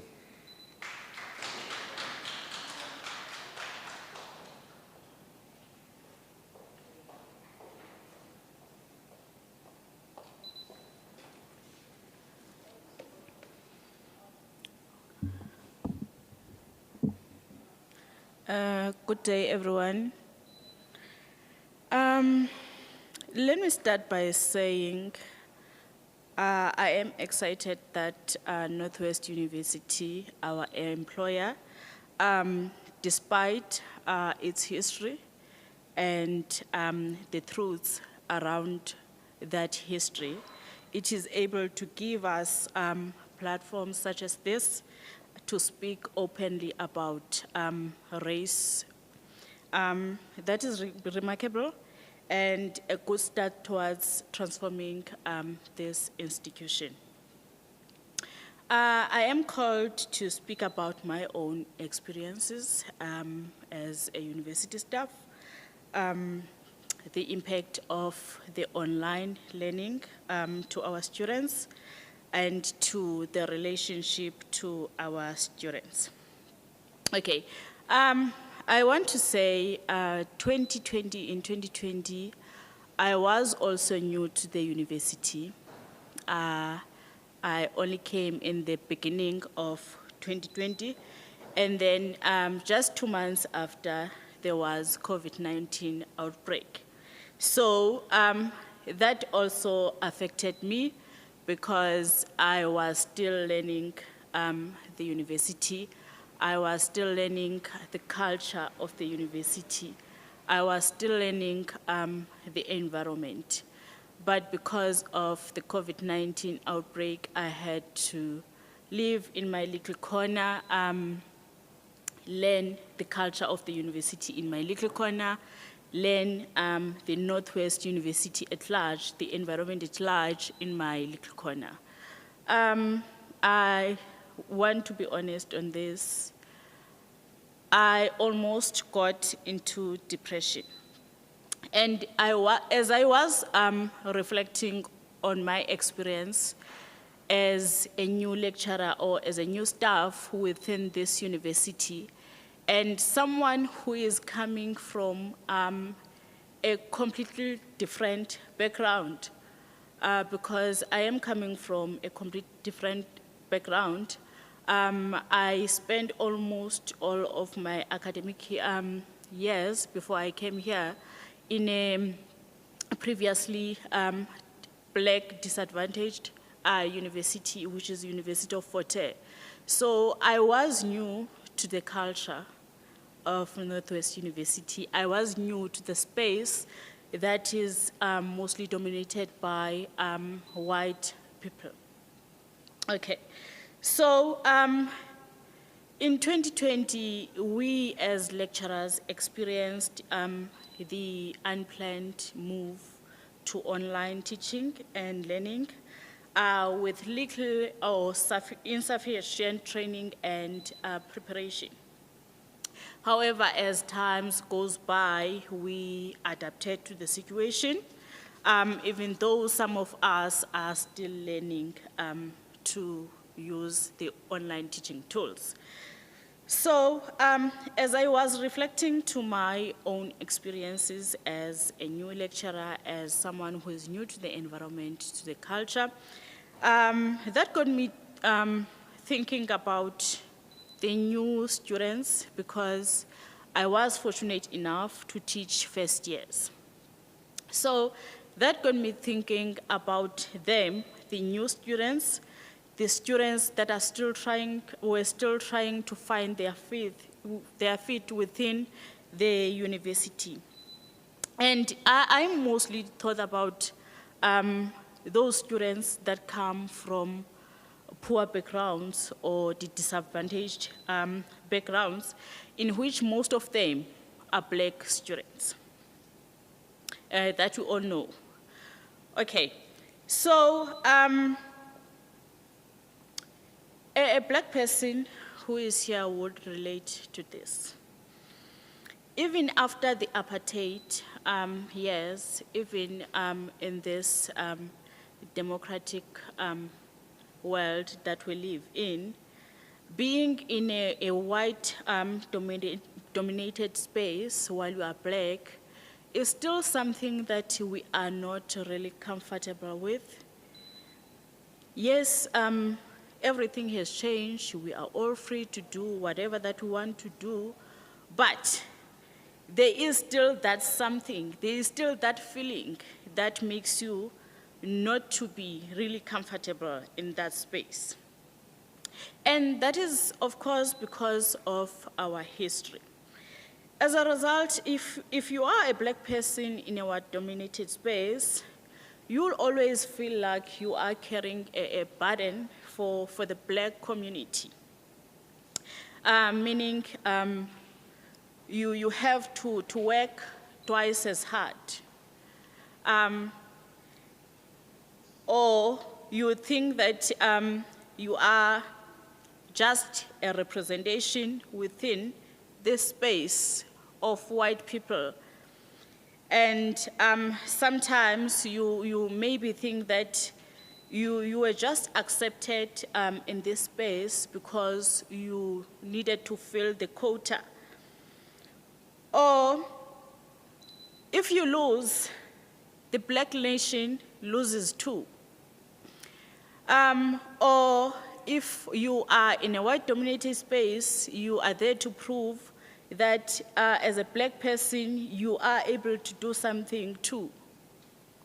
So as a black person, you always have this burden that is on your shoulders. Hence, even when the black person's success is celebrated, you'll always hear about the first black, the only black, or the most black. Okay? So being in the environment that is dominated by white people is not as easy as it looks. Some feelings cannot even be explained. There are those feelings that you cannot explain. Okay. So as I was thinking about these students, I put them in those shoes of those black persons that are in white-dominated spaces, that are not feeling really comfortable in those spaces. And now their poor backgrounds makes things worse.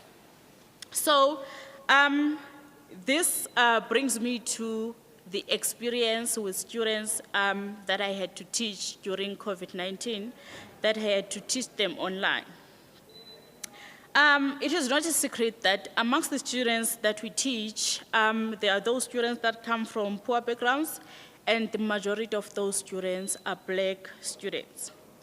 And these students had to depend on online teaching and learning, despite the fact that they don't have enough ability to do that. Yes, they were supported with devices, the data, the IFUNI trainings, and they were even the counseling services for those students to support them emotionally. And that was supposed to bridge the gap, right?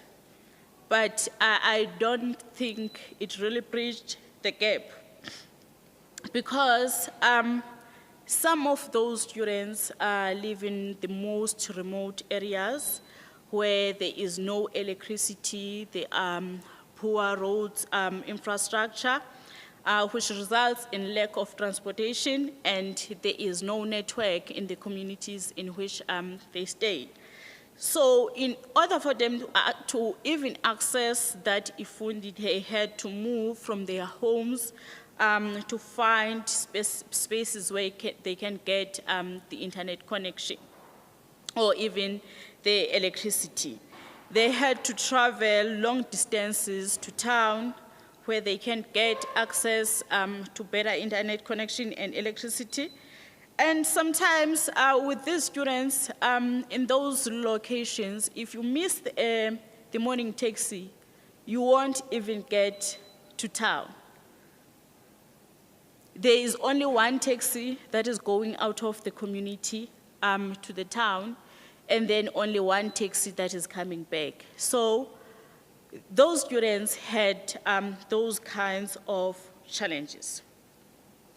And with that in mind, we resulted to make the reader packs that were printed to send them to our students.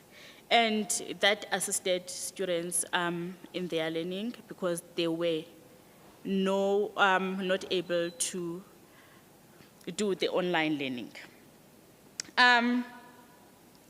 Yes, the assistance was there, I can say, and we really tried to assist students, but we cannot ignore that in that particular moment, they felt their poverty, they felt their inequality. Meanwhile, they had to deal with this pandemic. They also had to face their poverty head on, and that had an impact on their social well-being. I remember one black student that I was teaching in 2020, the student that I had to check his progress. When I asked him what is going on, because he was no longer participating in any activities, he wasn't submitting any assessments, then I had to ask him why that is happening. And his answer was, "Eish kunzima mem." He never said anything else after that. The eish kunzima means, eish, it is really hard. At that moment, I felt his pain, even though he never said, he never gave me the details. I really felt his pain. And at that moment, I remembered that students don't just face the difficulties of studying online at their homes, they also face other social ills because they are sitting with them at their homes. They had to deal with their household poverty, whereas if they were to be at university, away from their homes, they would get some kind of escapism from their realities. So in closing, I want to say, even though there were preparations for online learning revealed some inequalities amongst our students. Those who come from poor backgrounds, in which mostly are Black students, had to be given more attention, and that alone impacts on the student emotions, because their poverty now was the boardroom conversation. Every now and then, they had to be given the attention, the extra attention. And that is more like when your poverty is part of the everyday conversation, that is more like you are giving your illness to the public. The feeling, the emotions that are attached to that. So, meanwhile, they had to face this thing, this feeling of being Black representation in a white institution, or in a white-dominated institution, or being just a Black quota in a historically white institution. They had to also face the indignity or the pity of their poverty, of their poorer.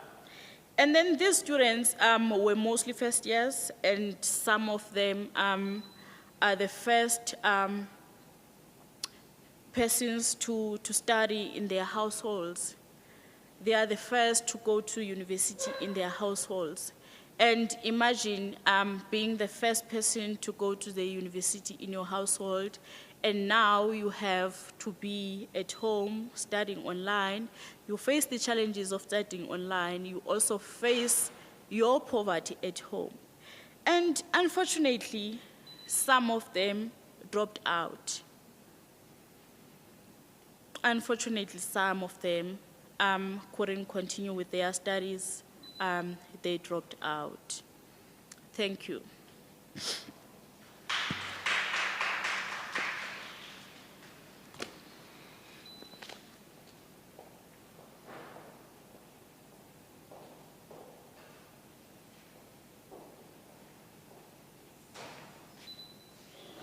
Good morning, everyone.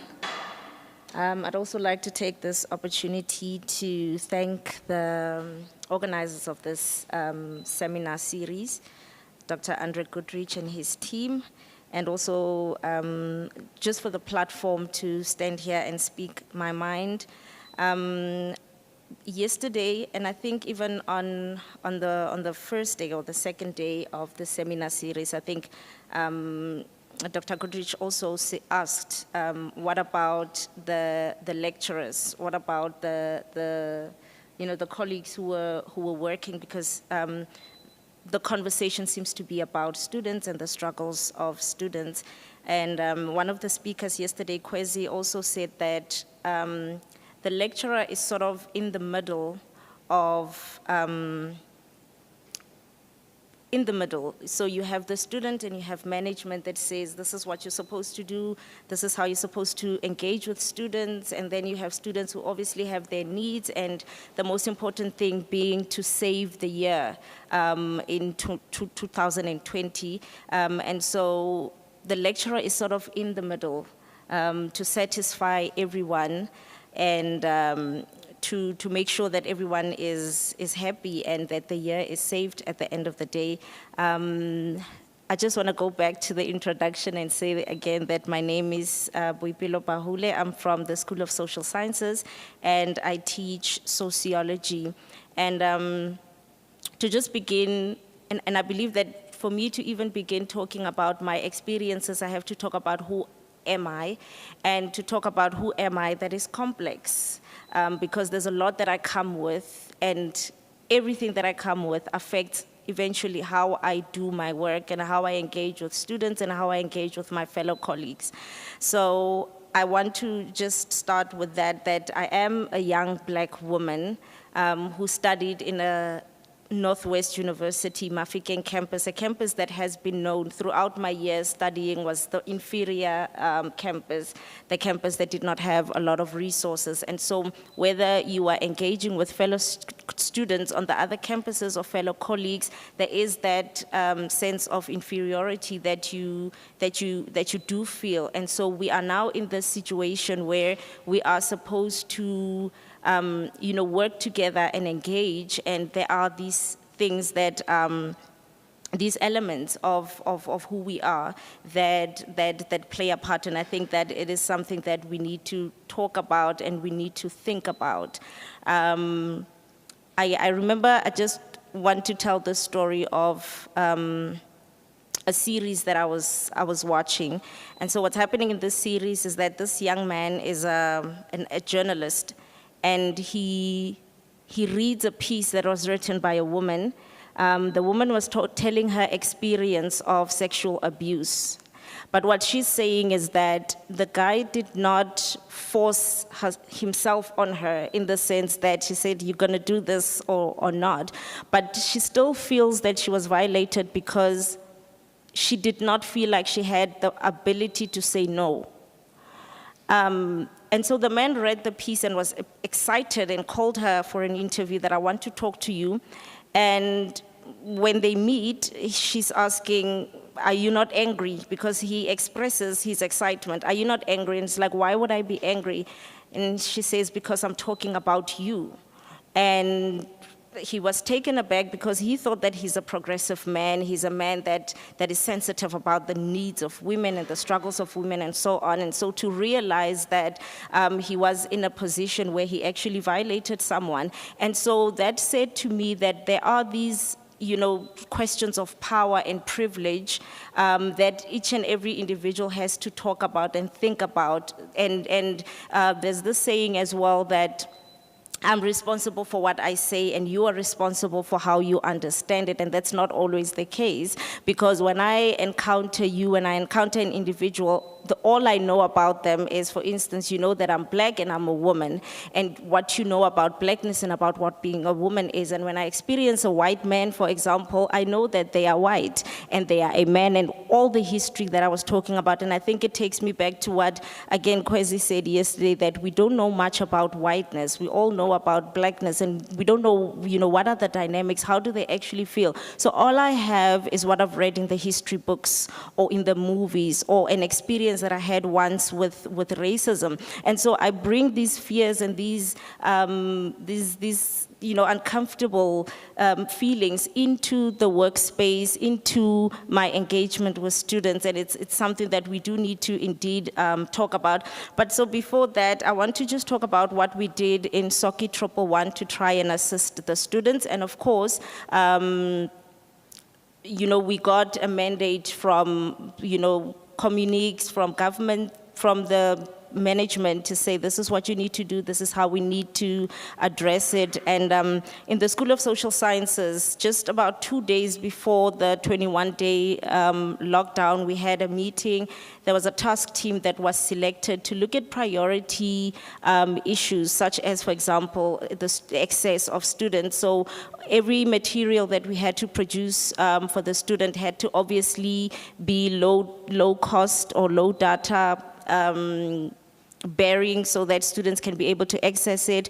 In our assessments, we had to, give students multiple opportunities, allow for all the kind of glitches that students can go through.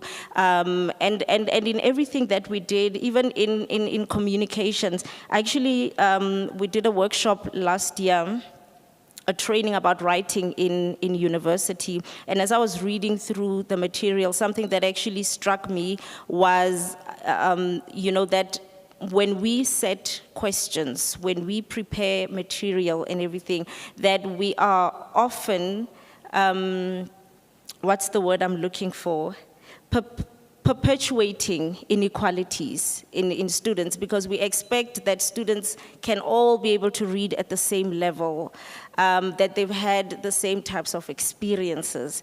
And so it's difficult when you are then preparing that, sometimes in us doing that, and also the expectation that these people are at university, they're supposed to know these things, they're supposed to understand, but then we had to be taken back to understand that not all the students have the same ability to read or to understand and so on. And so when you ask questions, how do you ask questions? Do you take that into consideration, the issue of language? For example, when I read emails, some of the emails will really be offensive, but sometimes I have to take a step back and think, this person was probably translating this directly from their language, Setswana or isiXhosa. And so when I begin to do that, that's when I understand, okay, they probably did not mean to offend me, And so there are all these things that you need to do and put yourself in the shoes of the student, but do I know the student?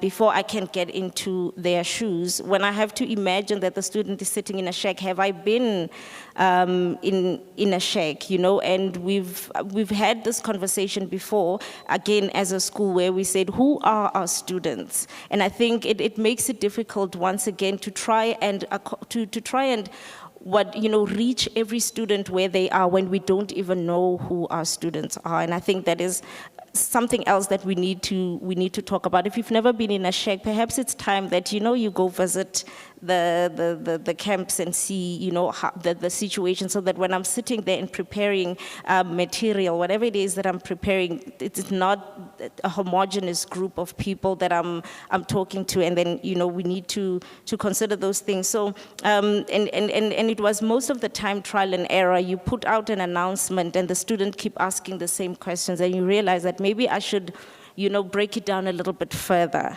Maybe, we should create a video where we explain how to navigate through Ifundi, and so it was constantly back and forth, failing and then trying again, and then failing and then trying again. So it was quite a challenge, and to look back and see that actually, we get statistics that there were some successes, and so on, that the hard work was not in vain. But I just want to say that definitely I do not think that we were perfect, but we really put our best with what we had, and also some of the challenges, like I said, of putting yourself in the shoes of someone that you don't really know much about, So like I said, we did what we thought was best. But sorry, this morning we had a conversation again with colleagues in our meeting, and we talked about how sometimes in class you have certain conversations and then you wonder, what was I teaching if we still have students who think in this particular way? So you do wonder, how are we coming across? What graduate attributes are we bringing about? And so that was difficult because, especially in 2020, there was no room for debate. You just had to send information to students and they had to give it back as it is. So there was no time or even an opportunity to just sit down and tease out these ideas and these thoughts, and where students can sit together in their diversity and be able to learn from each other. Because I think that is one of the things that can actually help with some of the problems that we have within our society today. Another thing that was a challenge for me was alignment, because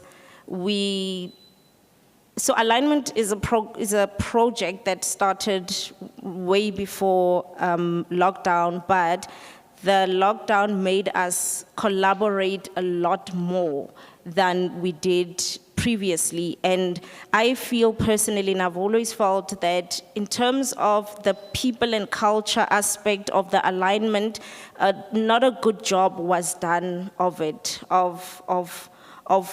because the thing is, I'm aligning with a colleague that sometimes I've never seen before, even with my eyes, and we're supposed to talk together and collaborate and try to, meet every student where they are. But honestly, we don't know each other.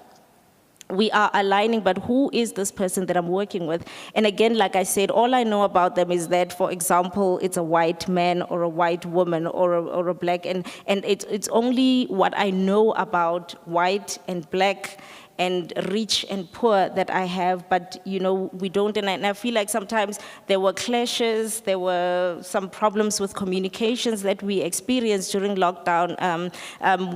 We had colleagues that actually really fought, obviously virtually, to struggling to reach agreements and so on because of that. And I think that is a lesson that we can learn, that perhaps we need to look back and look at the culture. What is even the culture of Northwest University? I've had the privilege of working and studying at the Mafikeng campus and now moving to Potch, and I realized that things are different. So you're aligning material and courses and examples and slides and everything, but the resources are not aligned.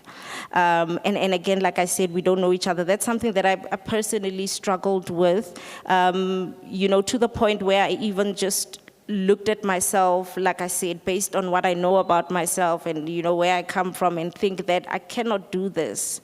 I just cannot do this. It's just too hard.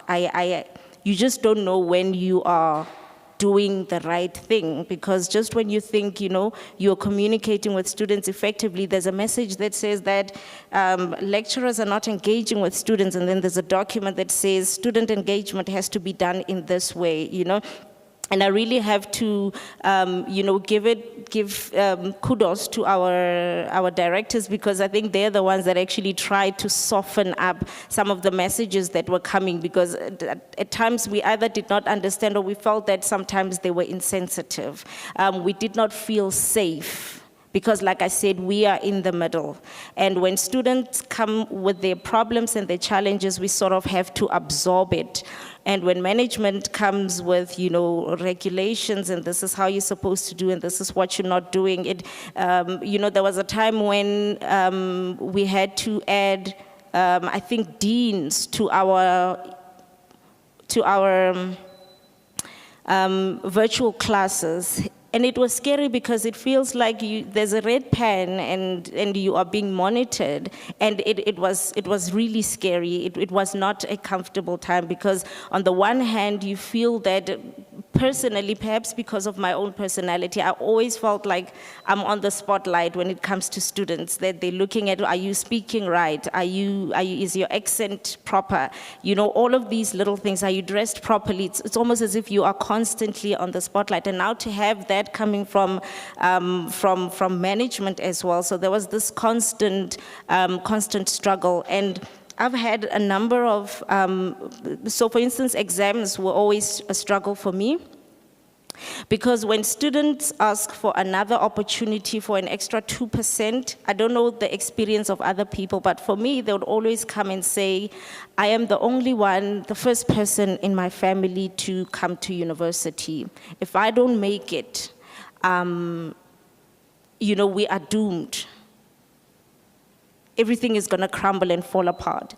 And so I've always felt like I'm carrying people's futures, not just one person, but them and their families and their grandparents and so on, because that is the sort of the conversation that you get. Or sometimes a student will come and say, but you haven't graduated so long ago, so you're supposed to understand our situations, you're supposed to understand who we are. And so you have this sort of egg that you are carrying, that I need to get these people through, because if they don't get through, then there are all these challenges that are happening. And I just feel that there was very little support that was coming, from the top. We even currently we have to figure out, and like I said, that our directors sometimes are the ones that have to bring us together and say, let's talk about what this means, because sometimes it really just doesn't make sense. But yeah, it was difficult, the alignment, the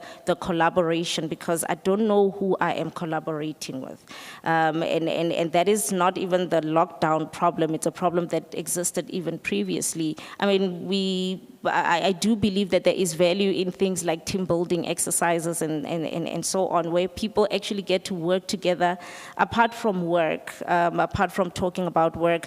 In our school, there was an initiative to have Wednesday teas where we just sit and just catch up with each other. For me personally, it was difficult because I'm social. I get social anxiety, so it was a little bit difficult to sit and engage, especially socially, and talk about myself and so on. But those are some of the things that could have really really helped us. And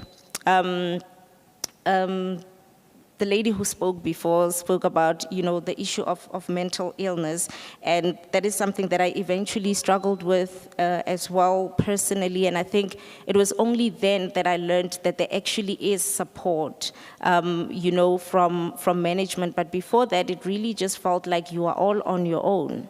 You're supposed to make it work, because on the one hand, you're going to fail a nation if you don't get students to get through and to succeed. And on the other hand, if you don't do it, you're gonna get disciplined by the university. You could possibly get fired as well, and things like that. So these are some of the fears and the worries that we go through, that, if I send my slides to this colleague, how are they going to receive it? And it's only perhaps after a while that you get to know people and you realize that it actually was not that problem. So I think there is a need to really build relationships among colleagues. One colleague even spoke about exchanges between campuses. Do the students at Northwest University Mafikeng campus know the situation in Potch? Do the students in Potch know what's going on in Mafikeng? Or do we just know that Mafikeng is that campus that is rowdy, where people are always protesting and fighting and burning buildings? Why are they burning buildings and protesting and so on? And so even amongst colleagues, there is no, we don't move between each other. We don't know what the material circumstances are at the Mafikeng campus. And so how do we collaborate on work when I don't even know the material circumstances of the person that is on the other side of the phone or on the other side of the Zoom call, and so on. So yes, we did what we could, but there were all these challenges that that existed as well, but we did try to create access for students, multiple opportunities, newsletters every week, just to make sure that students know that, okay, on Monday, this is what I'm supposed to do, on Tuesday, this is what I'm supposed to do. I think even the all-day work as well. Sometimes we even had to get in and do it, where you actually explain to a student how to write an essay, and it's difficult in a remote situation. But speaking from the side of the lecturers, we need to know that management is supporting us, and by management I'm talking about the vice chancellor, the registrar, and so on. That you are safe. So yeah, thank you very much.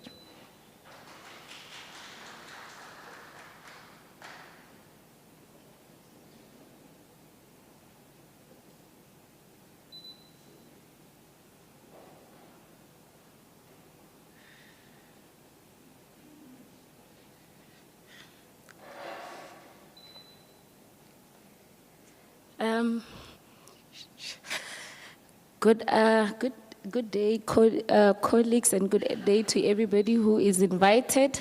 My name is Kidumetse Motlankane. I am an ALDE lecturer. She says they sometimes had to do ALDE work of teaching students how to write essays. That's what I've been teaching students to do. Since I joined this institution I started teaching here in 2013, so I've been here for a while. So when lockdown hit, I had been on Potch campus. I have I had experienced quite an array of students since I started teaching here. When I started working on the Poch campus, I remember I was teaching out there when I got hired here, and there were about 300 students altogether who were English speaking doing ALDE, who were doing the module in English. The rest of the students on campus were doing Africans. Right now, as I speak, we have more students doing the module in English, which means we have a higher enrollment of black students on campus than we did when I started here. So when we talk about transformation of a campus, it's issues like this that really, when you get to see a campus evolve from what you came here and you saw it was really white when I got here. So there's been a really tremendous change since I got here to what I'm seeing, and I'm glad. I like that because I also studied in Mafikeng. I did my postgrad studies in Mafikeng after coming from the University of Pretoria. So I went from a very previously white university to a black, previously black-only university, which was Mafikeng, then I came here. So I kind of experienced both ends. And when I came to Poch, I came with for a different experience because I came here as a lecturer instead of a student. So that really changed my perspective. But I would like to speak when it comes to this issue on the table today of the experience of lecturers, especially I being a lecturer, a black one. My experience during lockdown, I was telling the organizer, thank you very much for inviting me, Andre. I was telling him the other day when I asked, would I not be embarrassing myself to tell people that when lockdown hit, I didn't know what remote learning was. I didn't know what remote teaching was. I had never worked from home, but I was a lecturer. When I worked from home, it meant that I took books from the library and I took them home and I worked on my research, but I had never taught a class from home. I don't have a library in my house. We sit in meetings with our colleagues who sit in their libraries when they are sitting on meetings. I sit on my couch. When my partner is walking around, he must tiptoe through the living room so that he doesn't disturb the meeting. That's my reality, and that is what I had to contend with once I moved from working from an environment called work, with work moving to home. And another experience, like I said, in 2020 when the lockdown hit, I was the tutor of the module, which meant that if I don't release a test on the site, there's no test that's going to be written on ALDE. No assignment is going to be submitted if I don't open that assignment. And I didn't have Wi-Fi at home. So what I did was the first week, it was so funny. I drove from my house to come. I'm like, they surely will open for me because they will understand, you know. The security guard at the gate will understand that if I don't open this test, ALDE is doomed for all the students that are doing ALDE. So I get to the gate. When I get there, I'm already by the place where I'm supposed to swipe my card. I'm like, you have to let me in. The security guard is like, ma'am, we're not allowed to let anyone else in except you are coming to do practicals in a code, a lab, something important. You are not that very important. So I'm going to ask you to please reverse your car and go back. I said, but there's no network at home. And this is where I get to connect with the students. So one of the security guards overhears us and he says, when you go there by Standard Bank ATMs next to OK there, you see there, you can catch Wi-Fi from there. So for the first 2 months of lockdown, I would sit there and do my work, teach inside my car, and I would also open lessons and answer emails, sort out tests and all that in my car. And I wondered when I would be sitting there, if it was only me that was experiencing this, and was it because I'm black. I'm gonna say it outright because my colleagues were not, and I, for the longest, have been the only black in the corridor. I'm used to that concept, but now we have black people since last year they've hired other people. So the question I had was, is it because I'm black? Is it because I never, when people were working from home, I didn't know that they meant they bought Wi-Fi? Why am I the only one who must now fill in a form and say I need data? I had to fill in the form and ask management of the university to give me data because they assumed that I did have. So after the first 2 months of me working from OK, I started receiving data. The 10 gig that the students was receiving, 10 gig day, 20 gig night, that students were receiving, I received it. I felt like a special case, like, she needs help. Yeah, hey, we've been through the most. But yeah, what I understood at that moment with the burden that my colleagues say is that you understand that if I fail this, it's not just one person failed, it's black people failed. So I had to go stand at that place and work regardless of how bad it was, regardless of how many people would walk past looking at me funny. I understood that it's not just for me. I'm carrying the burden of my people.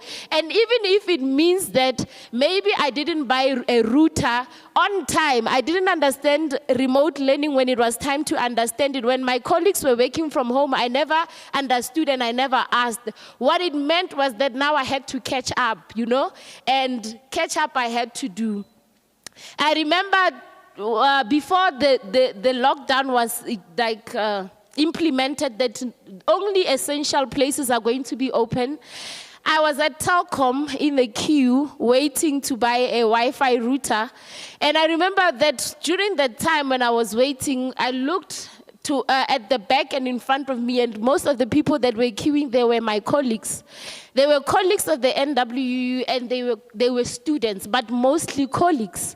So it made me wonder, because I had thought that it was just me.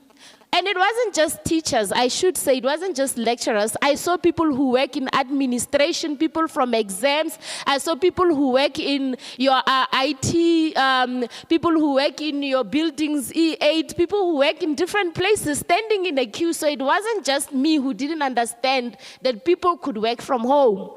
So when that happened, when that transition happened, we were not given enough time. Nobody had enough time. The whole country did not have enough time. But what baffled me was how it was assumed that lecturers knew that they had the capacity to do it. And I was one of the people that honestly had no Wi-Fi at home to teach students and had to make means. All right, so it went on. I had to adapt. I received data. I started working from home. And I now learned that I could sit at home and work on a couch. Then the reality of people sitting, like I said, in their offices at home, people have libraries, hit me again, once again. Now I must blare my background because I'm sitting on the couch. The clothes that were hung because it was raining had to be hung behind me, so I must now, people have whole libraries at home, people have books stacked up, and what I had was my background, just a blurred up place so that it doesn't show how much I don't have a library at home. So that was my experience. And I was talking to a colleague and I said, you know, I am supposed to present a talk and I wonder if I'm the only person who feels like I, as a black person, was never prepared. She says, no, not only you. It was a lot of people. It's just that, like you said, all or if not most of the research has been about students' experience. Very little has been about what lecturers went through. And it's mostly like she said, because we are the middlemen, people care very little. Management would care very little about what we do. As long as we save the academic year, how we do it doesn't matter. Whether we ban ourselves down, lecturers bend themselves down, trying to prove a point, trying to push a message, trying to get students to pass. I remember that we had to do, to create extra sites for students who had not passed a test, identify students and add them to, it was a whole mess. And we teach first year students, so it was the whole university pretty much. So I say from that experience, what I learned is that in a very short period, things can transform, things can change. And what the COVID-19 pandemic and what it brought, it changed the landscape of higher education radically. It just switched, flipped a switch and things changed. And I'm an advocate. I always speak about transformation because it's something that I feel very close to as a person from a previously disadvantaged background in an advantaged background, that sometimes we talk of transformation as something that needs to happen slowly, like we need to move in. But what COVID did showed that it can happen if you, it's not kind. I must just say that. Change cannot be kind. Change is not nice. It's not cute. It doesn't negotiate. But we want to negotiate with changing structures, with changing systems. And what this change showed us is if something has to change, it has to change rapidly, and it must change forcefully. And unfortunately, we have come to understand that the only change that happens is forcefully. If something is not forced to happen, it doesn't happen. So COVID forced us to work from home. It forced the university to buy laptops for students and send them data. Otherwise, they would never have done that. So change should be deliberate. It should be intentional. It shouldn't be negotiated over a period of 10 years. We want to change the structure. That's never going to happen. But you can change a structure in 2 years. We saw that. I like the fact that timelessly, we've seen that even with students, when students went on to Toi to say we want fees to fall, that did not take 3 years. It happened because students were persistent. So if you want something to happen, I think if anything we can take from this is that if we want to change a structure, we should be as forceful as COVID was on us. It was not kind. It didn't beg us to like it. And I'm speaking this on with a view or a thinking of how sometimes we go to so many symposiums, colloquiums, talks, and lectures on how eventually the university in 12 years or in 8 years plans to change something. That change should be intentional. If you want to change something, be forceful about it. Just as COVID did it, it wasn't kind to us, but it had to happen. And it's not like the conversation of ICTs and online learning has not been a conversation before. It had been, but it was slow. People were slow to think about how to implement it, that when it came, we didn't have time. We didn't have the time to negotiate with whether we like it or not. The structures that remain, that don't want to change, must change, because unless we do that, we are always going to be working with change that is forced like this, that doesn't give you time to breathe. And I think that it has almost become like a norm that in order for us to get things to happen, they must be forced on us. So this is just, I think, what we should learn from COVID is if we want to change something, a structure, we can. Because we had to learn to adapt. I had to learn to work from home. I had to learn to understand that working from home does not mean taking books from the library and going to read them and writing my research on my PhD on them. It meant me working from home, making my home I had to learn. So even with the structures that we wish to change on campus, I feel that if we don't become forceful about it, it's never going to happen. It's always going to be a talk that we want to change this, but it's never going to materialize. And with that, honestly, the COVID pandemic and what it did to lecturers, the fact that lecturers had to, for the first time, carry, some people didn't have laptops in their offices, guys. Some people had desktops, and you must now go sign a paper to take a desktop home, so you can imagine. So such things, such situations, we had to adapt. It was swim or die. That was the situation. So I think if we look at transformation of higher education in that lens, we would get very far. And there is a lot that came out of the pandemic, but some of us learned. I learned what working from home is. I learned what it is like. Now I have a Wi-Fi router at home. I didn't have that.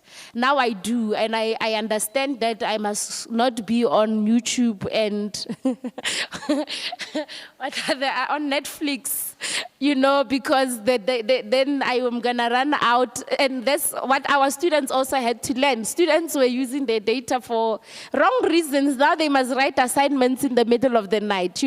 We had to learn. We had to learn to minimize, to maximize our resources, and to also not abuse them. And I think this was a learning curve, and I took what I took from it, and it made me a better person, and it made me a better lecturer. And like I said, nobody told us what remote learning was. We learned as we moved. We, the lecturers, were the ones that forgot to switch our mics off. We, the lecturers, the students were laughing at us because we, the lecturers, forgot to record the meeting, the class. We, the lecturers, were the ones who were also uploading wrong tests, and we still do it sometimes because it's trial and error.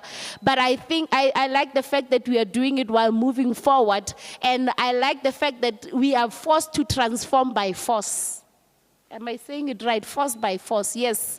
We have no choice but to transform. So in all honesty, all the other debates that we have, we should always aim to do things, not say I will tomorrow. Do it while you still have the opportunity and while you are there at that point, because you are always going to procrastinate. And I like the fact that COVID did not give us that time and that leisure and that privilege of saying I'll do it next year. It changed the space of teaching and learning, and it forced us as lecturers. There are people who are like 55 years old, about to retire, but they had to learn to teach online. Yeah, but if it was previously and they were told to go for classes, they would never have lifted their arms and say, I'm going to attend a CTL conference, or I'm going to attend a CTL project on how to improve my Ifundi skills. No, but they were forced, because now they were forced with the reality that online has gone, teaching has gone online. So I liked the fact that we were forced to, because now we had no excuse. Black, white, purple, even though some felt it more than others, we were forced to transform. So transformation shouldn't be kind. I thank you.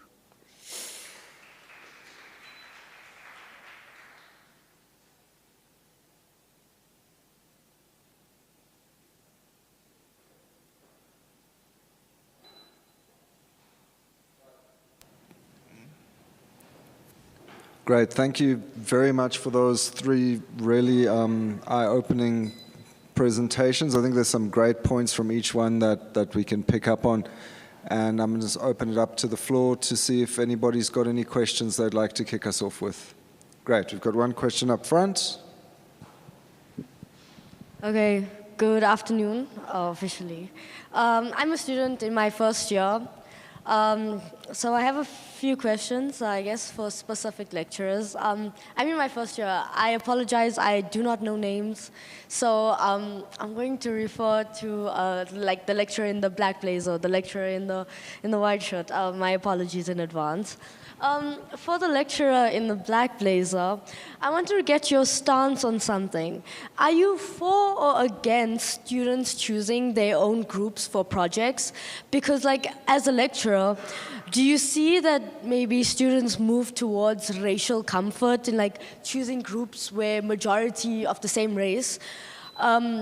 How does this make a minority race feel? Or like, do you think we're ready for that mixture of race groups for projects? Because I totally understand, and all lecturers made this point, if you feel like if you're the only black person in a group, like I can never imagine, I'm not black, but I can only like try and understand in terms of the woman, when you're the only woman in a group and they're full of male colleagues, you're scared that if you say something wrong, that not only will they think you're stupid, that they'll stereotype that all women are. So I can only imagine what it's like for even a black female. So do you think that we're ready for mixing of groups, or do you think that students should be able to like be in there? Like, I mean, like obviously like choosing their own groups, not everyone gets, it's like a privilege to choose your own groups. What is your stance on that?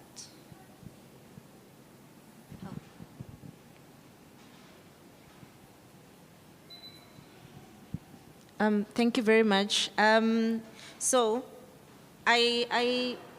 we've always, like I said, I'm previously from Mafeking, so we did not really have issues of different races and so on, and we always allowed students to choose their own groups, mainly because we did not really have a mechanism to actually divide students into groups. I think it's only this year that we actually learned that you can actually do that on Ifundi, but I remember having a conversation with one student from UJ or Wits, and they were talking about how they are actually assigned to groups. And I thought that is something that I would want to try out, you know, because there are certain skills, you know, apart from issues of diversity and so on, there are skills that you can learn to be social, to, you know, be in uncomfortable situations and work with people, because, you know, there are all sorts of problems when it comes to groups. One person will work more than the other, and, you know, you'll tend to go to people that you're comfortable with, that you know. So we definitely, and I think also going back to the discussion that if we want change, if we want transformation, sometimes it's going to have to be forceful.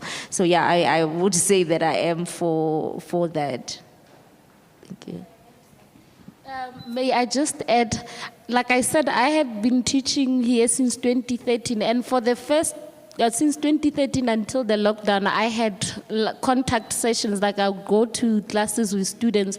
So when I realized that students tended to drift into their own races when they chose groups, and then you have the black students speaking, the Xhosa students in their group, the Tswana students in their groups, it wasn't even, it became ethnicities as well, that they became, because then they could converse better in their languages and understand the concept better. What I started doing was I would maybe write numbers. I know that I have 80 students, and I would write them in different colors, 5 in maroon, 5 in orange, and then when you walk in, you pick a number. And then when it's time to sit down in groups, I say, everybody who's in orange, this side, everybody in purple, then they are forced to work together, whether they like it or not. And that worked for me, because then it broke the clans in my class, the clans. Great, thanks. Got another, right, I'm just going to go over there first. For me, it's more of a comment and a question after that comment. I'm going to try and quote a quote by Roy, Arundhati Roy, on her article titled, "The Pandemic is a Portal." And she writes that the pandemic has highlighted systemic failings and inequalities that define today's world. And I believe that this is like during this week, the Facing Race Week, we have heard the experiences of the students, the lecturers, and so forth. But she also states that the pandemic has offered us an unparalleled opportunity to reimagine our future.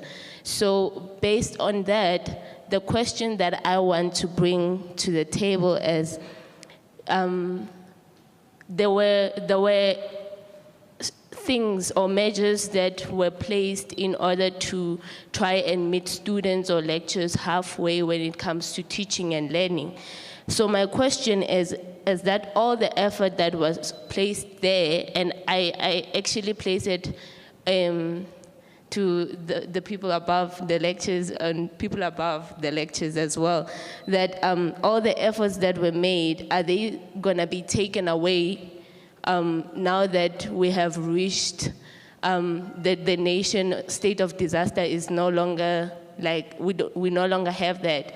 Are they going to taken away, or do we still have are we still going to have the data that was offered to the students? Are we still going to have the students getting laptops from the school? Because the inequalities, they still remain. It's just that the pandemic has just offered, it exposed the inequalities the way Roy was stating. So are they going to be taken away, or is it a way that we're going to now reimagine the future by saying that this is the reality, and because we were offering help during the pandemic, let's continue offering this help to the students, to the lecturers, and anybody who is faced with inequalities? Thank you.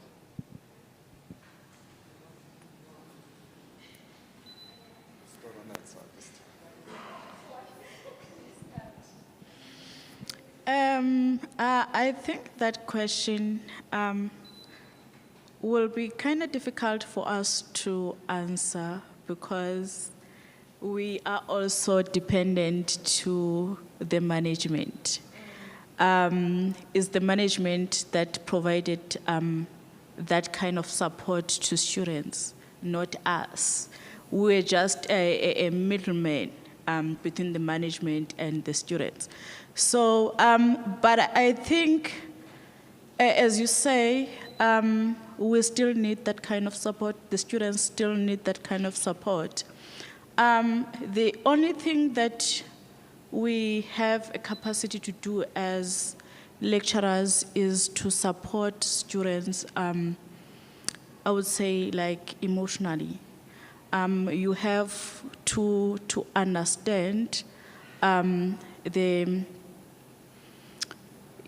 status, the socio-economic status of your student. If you see that there is a student that is struggling in your class, then you can refer a student somewhere. For instance, if you see that there is a student that has problems in your class, and if you speak to that student and you see that you can only get or refer to counseling services, you can do that. But in terms of providing support with devices, data, we don't have a capacity as lecturers.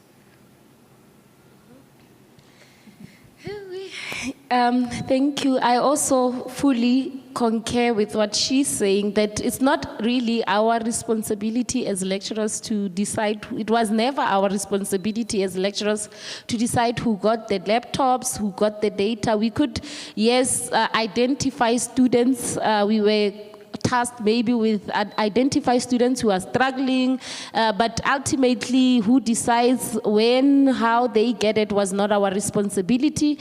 And as a former recipient, I hold the title of the data, I no longer receive it.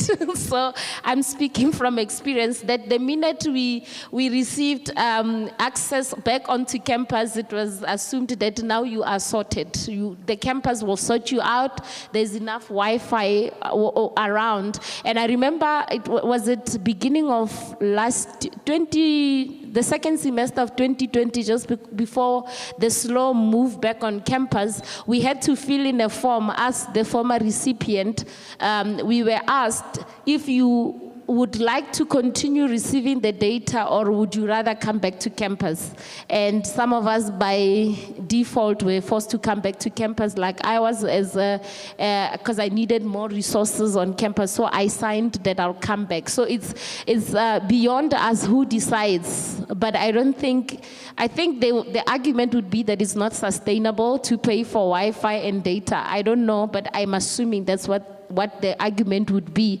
But I know that there are some students who are currently still accessing their ifundi and their work on a cell phone, and it's not as user-friendly, for example, as a laptop. You can't type an assignment on a laptop because your lecturer wants Arial font 12 justified, and that cannot happen on a phone. So I think those are things that student bodies and student representatives should try and make the management of the university understand that since you started it, you might as well finish it, because a phone, even if they say we are making ifundi user-friendly for phones, cannot type an assignment.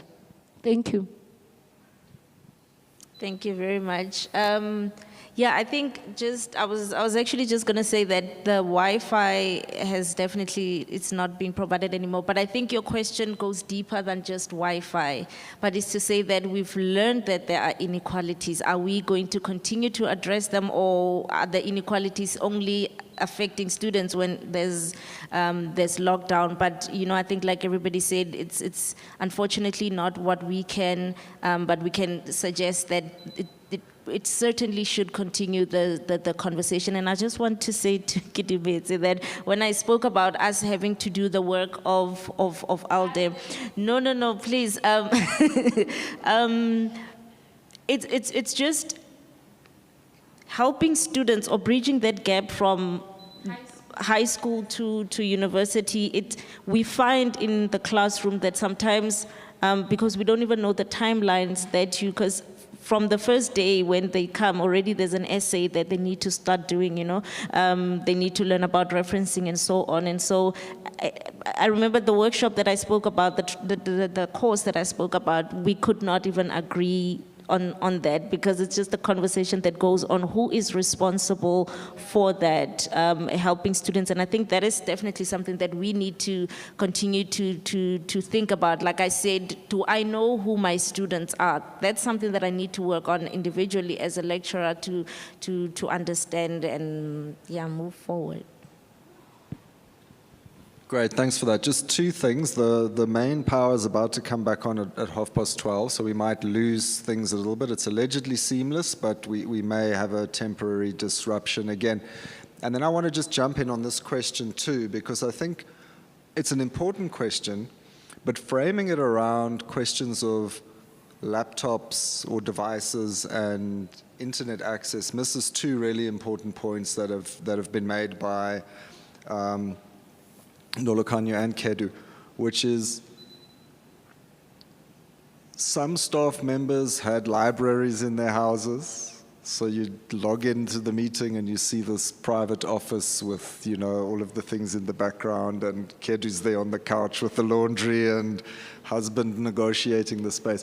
But more importantly than that, Nolokanyo's point that even though devices were distributed successfully in some cases, and even though students had access to data, there's a kind of coloniality of space going on. So there's this sort of geo-ontological value system where some places don't have network because the people who are there don't matter to the network providers. They're not good customers. They're not going to be buying packages and things like that. So if the university, and so I was thinking, my question is, we've seen a few of the speakers over the week talk about this very issue, the challenge of who are the subjects that we're dealing with, how do we imagine them?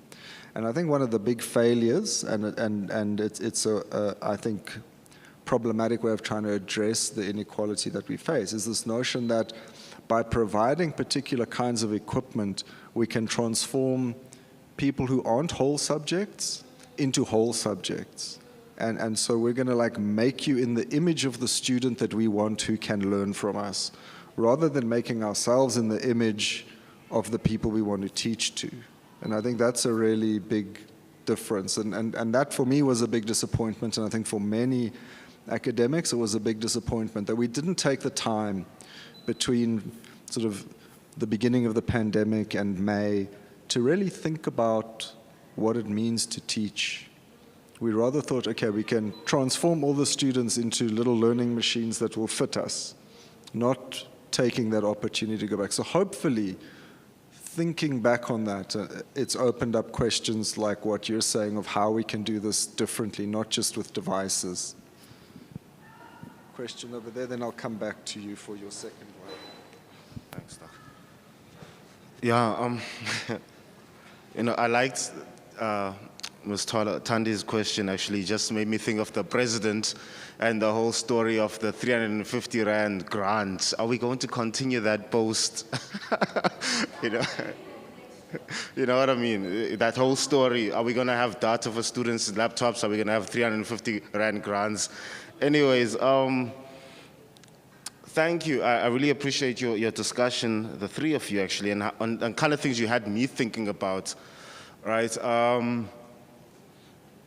I've got four, you can call them four questions, one for each of you and one for y'all holistically. Maybe I'll start with that one, in fact, just not even waste any time further. For all of you, I'm asking, how do you juxtapose, how do you compare black and white experiences of poverty? Because that's one thing I picked up from all of your discussions, that there's this conversation about, you know, poverty and the have and the have-nots, access and lack of access, in terms of how students were experiencing, you know, the transition from one end to, from what we know, right, and to what the pandemic forced us to do, right? So there's this clear cut and you were saying exposition, so we expose this inequality story. I'm just trying to understand how you guys compare poverty across the spectrum. What is poverty for white people, from your experience? What is poverty for black people, right? And then to the first speaker, the lady right there at the end, I liked what you had to say, and you drew these two, well, it's two questions for you. You spoke about innovations towards assisting students, what you had to do as a space, maybe you in particular as a lecturer, had to do with, facilitating or assisting students. And you mentioned a lot, that's black students. Ne? So I'm asking myself, were your innovations towards assisting students centered around black, seemingly mostly poor students? Right? Is poverty therefore then a black experience? So why your efforts for only black students? How did these cut across the spectrum? Way beyond having and not having laptops. Like, how were you thinking about this in your helping students? Was it mainly assistance centered around helping black students because they're the ones that we know to have problems or assume to have problems? And how do we get to these? And that leads to the second question. Do you think that,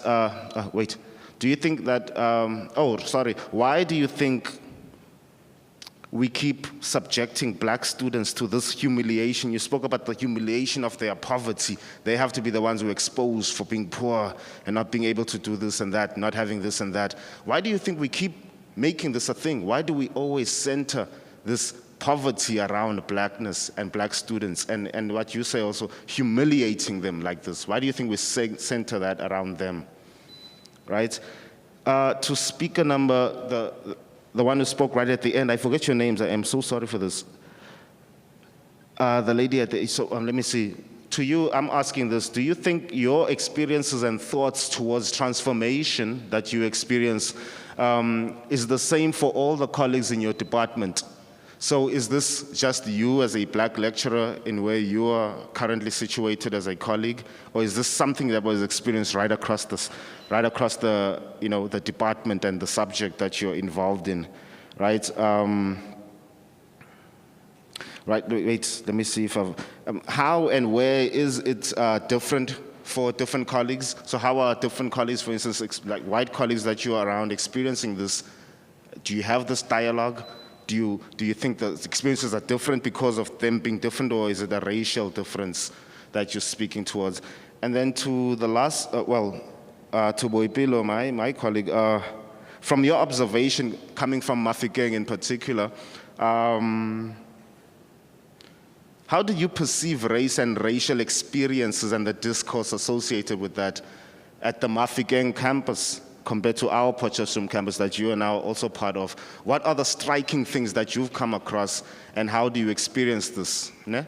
And by the way, your good colleague, Professor Jacques Rothman, loves you, and he loves working with you. What?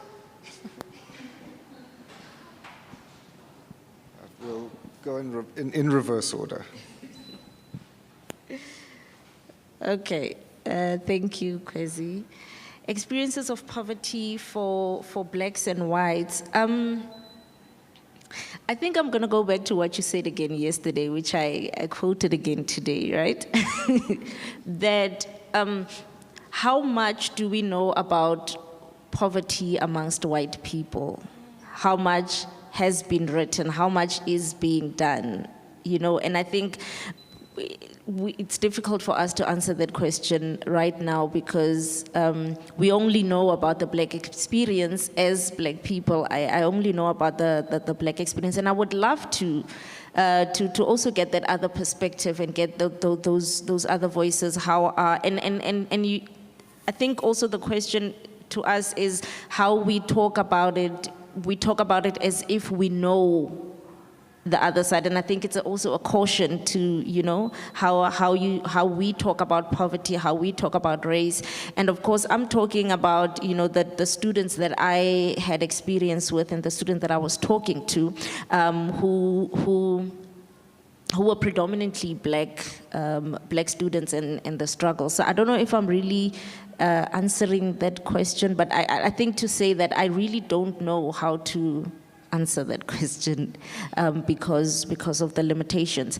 And with how I am experiencing, so the difference, so, you know, I was always saying before I came to Potchefstroom that I feel like I've never had to deal with race much from Mafikeng campus. I dealt with age a lot, you know, that was a big problem for me, go Mafikeng, because you are young, you are a woman. Yes, you're supposed to be technologically savvy, you're supposed to know, so help us with this, help us with that, you know. And there's also an issue that's probably controversial, but I was taught to look at an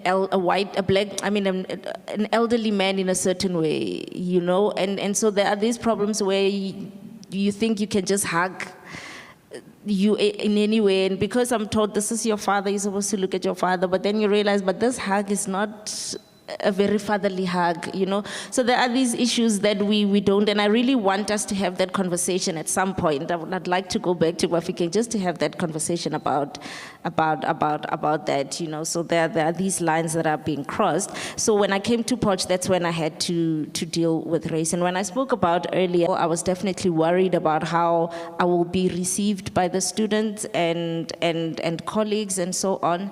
And in the morning, I made an example of how I was in a class and we were talking about inequality, a conversation that would have probably went differently in Mafikeng, you know, where we had students who sort of blatantly said that we think that workers can be easily replaced, you know, and that people who are rich worked hard for their wealth, you know. And I think that was my first encounter with like race right in my face, that what are we thinking, and you know, how are we thinking, and how do I get in the middle of that without making the ones who are wealthy and well off feel that they are being attacked, and we're saying that they got their wealth from colonialism or apartheid and things like that, you know. So it's very difficult to speak. I'm learning to get more and more comfortable, but it's definitely difficult because I'm wondering, and then also you have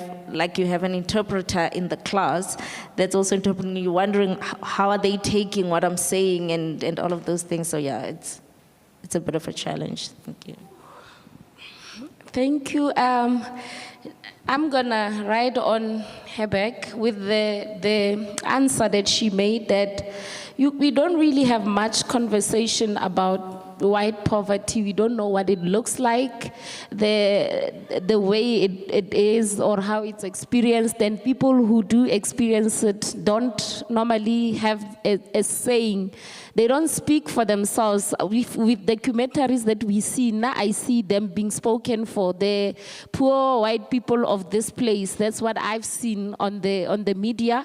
But I know that for the first time, the idea of black rich is being challenged. We have, for example, the rich auntie idea being discussed. I was once considered a rich auntie. Somebody asked, is she a rich auntie, or is it she doesn't have children? I have a child now and my family doesn't consider me a rich auntie because I can't send them the money I used to send them. That's just the honest truth, you know, that is happening. And the idea of black tax is being discussed because we have been quiet for the longest time, and now we can see that our backs are literally breaking because we are trying to live to an aspiration that is impossible to attain.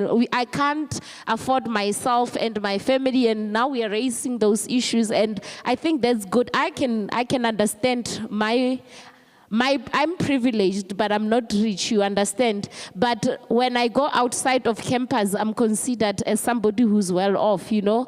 And that is because in comparison to somebody who, I've been invited to students' house, students' weddings, christenings of babies. I have been invited because I impacted on somebody maybe who wanted to have an abortion and kept the baby, and they invite me to say thank you. And you look at the poverty and you realize that, well, I'm well off, but I'm not rich. You understand? So the conversation of rich and poor, I know that for black people, it has been ongoing. With this week alone, having a lady saying a man who earns less than 50,000 is poor.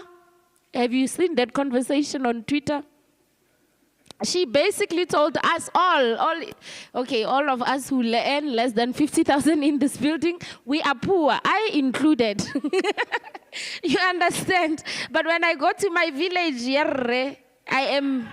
I'm up there, you know? So it's these conversations that black people are willing to have that I don't think the other races are really opening up about. So we can talk about us, but we're not going to speak on behalf of some other people. Thank you. Okay, thank you.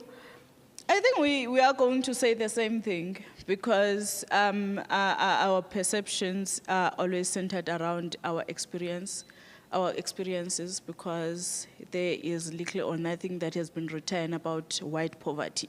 It has always been about black poverty. So there is nothing or there is little that has been written about the white poverty. There are no dialogues or conversations about white poverty.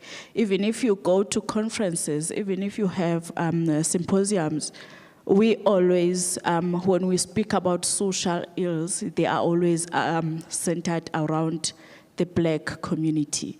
Even if you supervise students, your postgraduate students, and they select topics that are centered around the social ills, their participants will be the black communities, the black participants. So there is nothing, we don't have experience, we know nothing about white poverty. Hence, when we have discussions, we will always refer to blacks as poor, or as blacks as poor.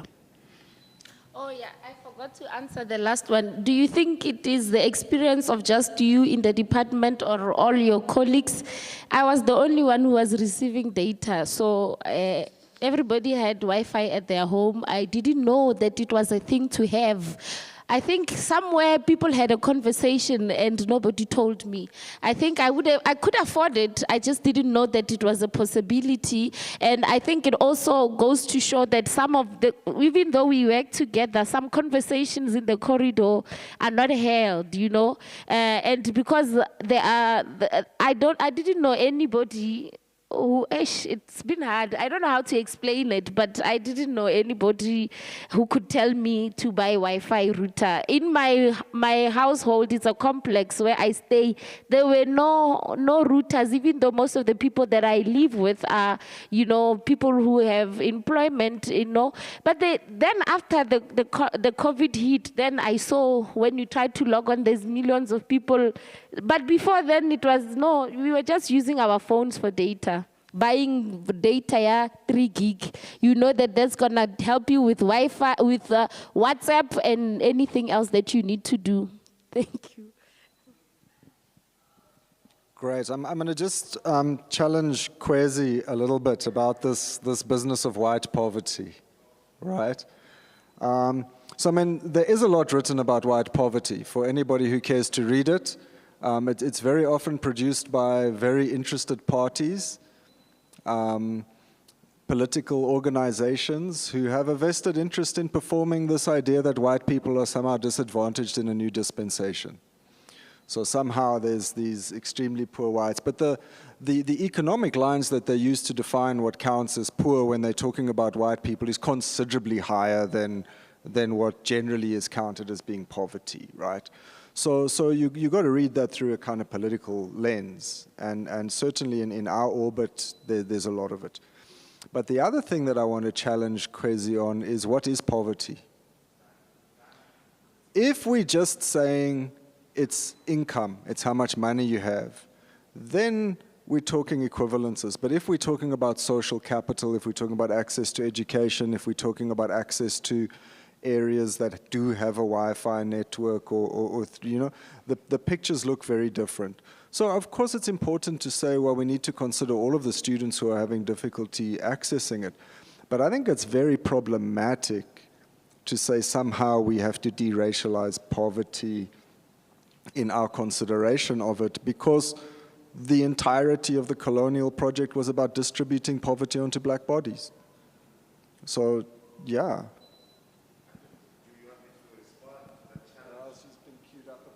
I kind of want to add on to this whole white poverty thing. As someone who's not black, I think I can comment, but not on white poverty per se, but I definitely think poverty should, well, I mean, race plays a big part in this. Because if you think about like apartheid, which affected blacks, and in the sense of our parents, right? Generational wealth is big, especially in university. I'm just gonna read something right now. Low-income kids gotta worry about how they're gonna get an apartment, a house, a car, a loan. Without their parents, they can't co-sign them because, you know, maybe their credit is bad due to forced debt, and to be not being able to make ends meet. Tell me that generational wealth is not systematic. It is systematic. And ultimately, like, if we're talking about income as in income, but also access to everything, you know, in the same sense that, like, I'm here on a bursary, but someone who's like studying with their own, trying to, like, yes, you're the first person in your household to come to university and you're black, that's great. That's not the end. We're not drawing the line there. You need to worry about how to keep on paying it, and you need to, like, do you have to, like, separate your time, 50% academics, 50% part-time job, to try and pay off your university? It's that ongoing stress. And ultimately, that, I think generational wealth does play a role, and that's why, like, I can acknowledge my privilege that I don't need the whole class. Like, if you talk about, like, centering, like, looking at black students and focusing on them, I'm here as a not black, and I'm not offended because I can acknowledge I have that privilege and I don't need that right now. You know, because I had maybe a bit of generational wealth. I had, or any non-black person, like, resulting from apartheid, everything. We have privilege, and I'm not offended. Like, someone who's open to have this conversation, I'm not offended. I think the class should be centered and catering for blacks first, and checking if they're okay. And yes, poverty, you can be white and be poor, you could be Indian and be poor, but with apartheid, yeah, the standards of poor are different. And generational wealth, I definitely think generational wealth plays. So yeah, that was my first comment. The second comment, just a moment, was about your question, actually, about, you know, the inequalities that COVID-19 exacerbated, but they were always there. And whether they're going to keep those changes, already management aren't, because in my accounting class, like 2 days ago, my accounting teacher told me that she's not allowed to just keep the recordings on Ifundi. Like, they can't make it access to everyone. It's only access on request. So, and a request with a valid reason. So, like, where is management defining, how are management defining what's a valid reason? Like, valid could be, you know, something to me that's valid, something to you that's not valid. For me, like, if, like, we're talking about race and access to infrastructure and resources, but I would say for me, like, my personal conversation would be around neurodivergency. Like, for me, who's not, like, autistic, ADHD, like, I can't process information at the same pace, and maybe I need even though I'm in class, I need those recordings, or I'm busy with another lecture or something, you know. So what's valid to me may not seem valid to you, or someone with racial, like, if, like, you as a black person have that racial reasons why you couldn't make or attend or focus during that meeting. Now, with a white lecturer, that may not be valid to him because he may not see that. Who is he to tell you, oh, I'm sorry, it's not a valid reason because of your racial. That's not his decision to make. It's not, so as it is, they're already phasing out a lot, but due to, like, valid reasons. I hope management have a clearly defined list on what is valid. In terms of that, I just wanted to comment on that. And I had one more question, I'm sorry.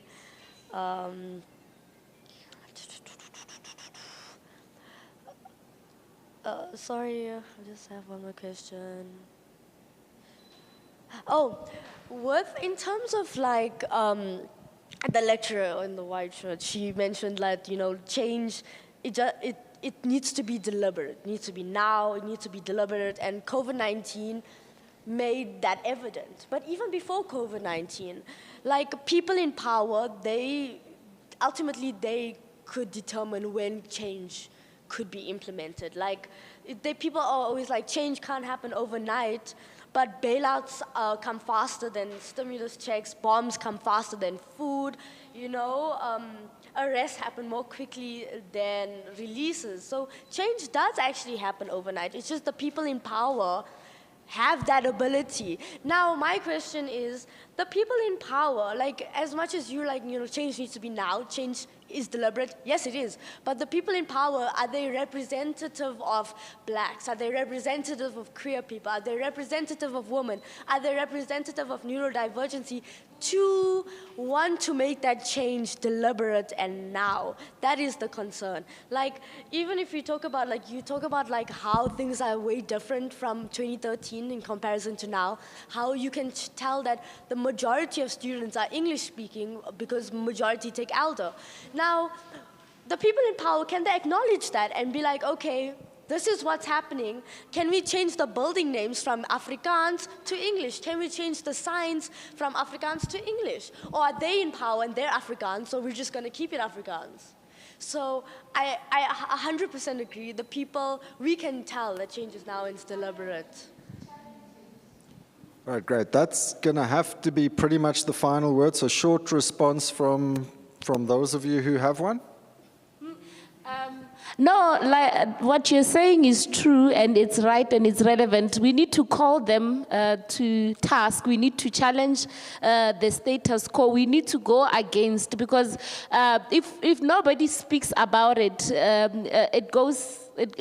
they assume that you are fine with it. So conversations like this are important for such, and what we need to do then is mobilize. Conversations like these take place often and they are attended so that more voices can be heard, and that when we think of, somebody was talking about PhDs and masters, when we think of how do we challenge the status quo, because if nobody talks about it, nobody challenges, it will remain the same. So you should also start thinking, because we need to have those people in places of power, because it's hard for you to want to change something if it's benefiting you.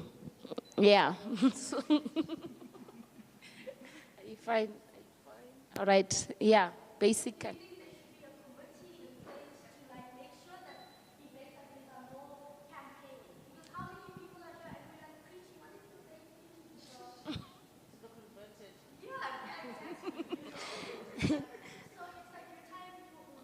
Yes.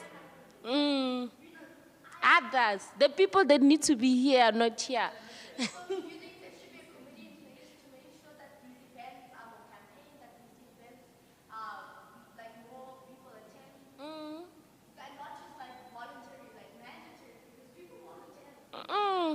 I think I heard that it's an annual event. Are we going to have it again next year?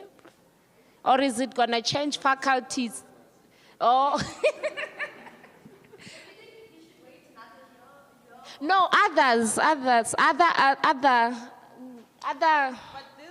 But these are the conversations that we should have in our corners, in our classrooms, with our colleagues. Whenever we gather, we should have those kinds of conversations. I don't think we should wait for next year. Great, thanks all very much. So we're done for this session now, and we'll be back at 2 o'clock for the official closing of the event. Thank you all very much for your contributions.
Hi, good afternoon, everyone, and welcome to the closing session of this year's Facing Race Week at NWU. It's been a week full of really interesting and provocative conversations, and I think especially the students have brought to the table many issues that we hope to continue to engage with and to carry on next week. And I've undertaken to meet with those who spoke on the panels next week, and we're going to plot out together ways of keeping this space and this conversation over. But all things, opportunities like this do have to end, and today it's my great pleasure to introduce to you Professor Dumi Moyo, who will be closing on behalf of the Faculty of Humanities, and after him, Haley Potgieter, the Student Campus Committee Deputy Chairperson, will also speak from the perspective of the students. So over to you, Prof. Dumi.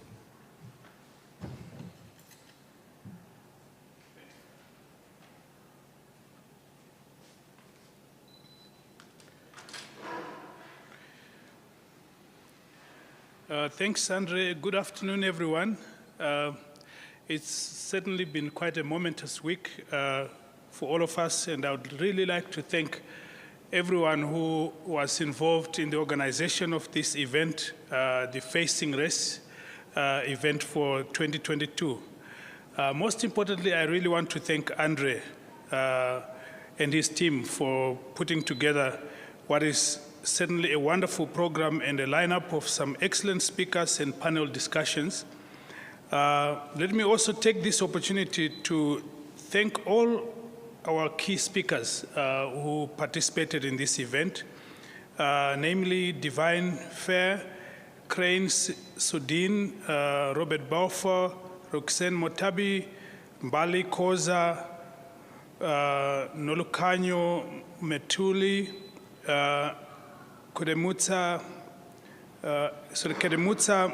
Mohlakane, and Boipele Mohule for spending quality time with us and giving us much needed food for thought on this very important topic. Professor Robert Balfour deserves special mention because he is the driving force behind Race Awareness Week here at the Northwest University. And I'm sure he would find that this was quite a successful event that the Faculty of Humanities managed to put together. For me, listening to the presentations that I had the opportunity to attend over the week was quite eye-opening. It underscored the need for continued conversations around this very important topic, especially here at the Northwest University. It underscored the fact that we need to keep dialoguing and to ensure that we foster a culture of tolerance and accommodation across racial, ethnic, and gender divides. Some of the student presentations that I had the opportunity to attend highlighted a very strong sense of alienation, unwelcomeness, and that lack of a sense of belonging. It touched upon the everyday things that we take for granted, such as the language of signage in the institution, the language of instruction, the language of meetings, group discussions, and so on. This tied in quite well with some of the presentations that also dwelt upon issues of inherited inequality from apartheid era, the muffled and disembodied voices of students, the sanitization of student access and success statistics, all of which were exacerbated during the COVID-19 pandemic time. At the same time, some of the students' presentations highlighted a preparedness to embrace and understand the racially different other. Race, as the presentations testified, is a highly charged topic which we often skirt around or completely avoid for fear of raising controversy or of offending others. It is an uncomfortable topic which is loaded with many meanings, assumptions, and implications. It is what Stuart Hall termed the floating signifier, because its meaning is never fixed, as it is influenced by the many cultural contexts and historical backgrounds wherever it is discussed. Racism, as Stuart Hall conceived it, is something cultivated in our imaginations, creating an assumption that the way we look, our skin color, our hair, the shape of our noses, etc., are linked to the way we think and behave. While science has already long dismissed these claims, we find that racial prejudice, stereotyping, and so on continues to influence the way we perceive one another. While institutions such as the media have been particularly singled out as the main culprits in producing and reproducing racial, gender, and ethnic and other stereotypes, institutions of learning such as universities can also be complicit in producing, reproducing, and reinforcing stereotypes and normalizing perceptions of racial, gender, ethnic superiority or inferiority through selection of what they teach or not teach, or simply how we constitute and organize the staff and student bodies in the institutions. By holding annual Race Week, the Northwest University is therefore taking a very bold step to sensitize its community to promote a culture of understanding, tolerance, and acceptance of cultures and practices of people who are seemingly different from us. We are not born racist, we become it, according to Lillian Thuram, author and former professional footballer. That means racism and race is a product of socialization. As former Secretary General of the United Nations, Kofi Annan said, none of us is born to hate. Intolerance is taught and can be untaught. Universities therefore have a critical role to play in this.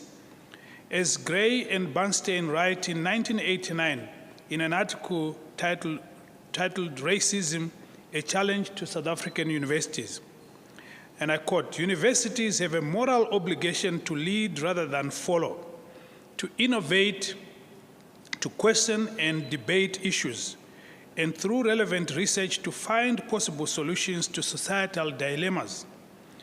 Universities in South Africa have a special responsibility to work towards the dismantling of apartheid and the achievement of a fair and just society." That quote remains very relevant even today. I just want to end with a small anecdote from an event I attended last year. And that, to me, gives me hope in the sense that it sort of indicates that the future is brighter and that the young people are taking these issues seriously and they are trying to make sure that theirs is going to be a much better world. So there was this alumni event that was hosted in a very nice hotel in Johannesburg, in Sandton. And one thing that caught the imagination of many and touched many hearts in that event was a young woman from an alumni of the School of Music, a young white woman who came to receive an award on behalf of a former fellow student, a black student, who was now, or who is now a successful musician in Germany. And she came and she made she took the opportunity to talk about race when she received that award. And she said that for her, it was not about the color of your skin, it was about the human relationships that they had built over time between herself and a colleague. And she had come to receive this award on a behalf as a gesture for a sister doing something on behalf of a sister. And that was quite profound, because half the time we find that most of the issues around racism are things that are passed on by elders to young people who could otherwise be seeing each other in more different ways. So thank you so much, Prof. Dr. Goodrich and your team. I really appreciate the opportunity, and I think we can do something more in between. Before the next year Race Week, I think we can also take the opportunity to engage on these topics a bit more. So thank you so much, and I really appreciate all the students who have attended and who are also here in this room. Thank you very much.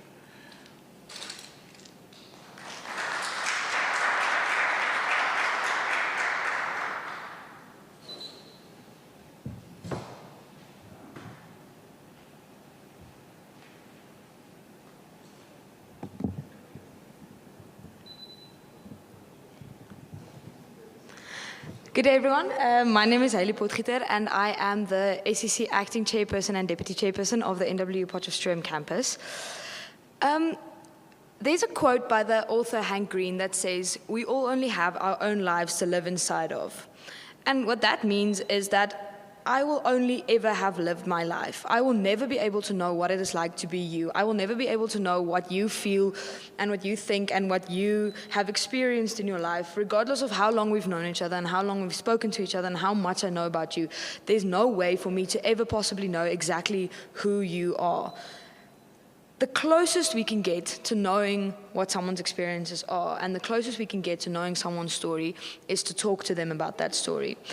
You telling me how you feel about something and you telling me what you think about something is the closest I can ever get to understanding what is going on inside of you.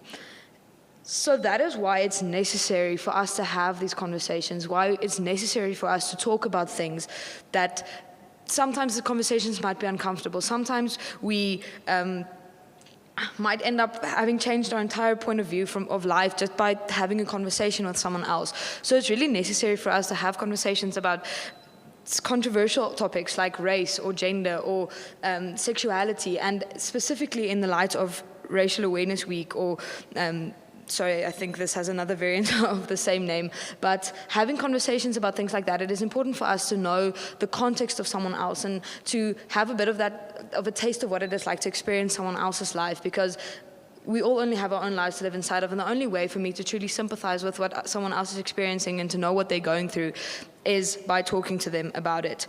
Having uncomfortable conversations and walking outside of your comfort zone is the only way for us to grow. By learning new things and experiencing new things, we become better versions of ourselves. And I think everyone can agree that this past week has been an empowering experience, because you have had the opportunity to understand, firstly, what experiences of people are who think differently than you do and who have experienced different things than you have, but also for you to learn that you are not alone. So even speaking with people who have had similar experiences with you, sometimes living within your own life can be an isolating experience, and having conversations about the things that are similar is just as important as having conversations about things that are different.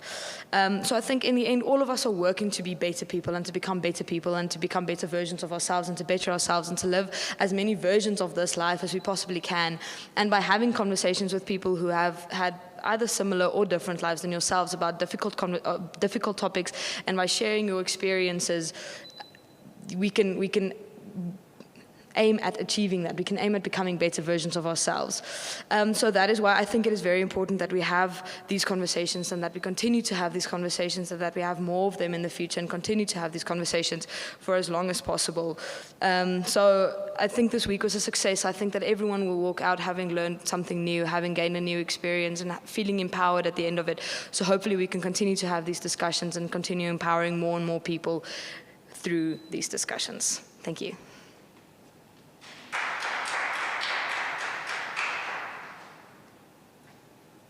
All right, thank you. So that brings us to the end of the week, but I think everybody who's participated in sessions here this week, especially the student panels that were presented, will realize that this wouldn't have been half as successful an event as what it's been without the very brave, very bold, and very insightful inputs from our student speakers. And so I just want to read out their names in recognition of their contribution this week.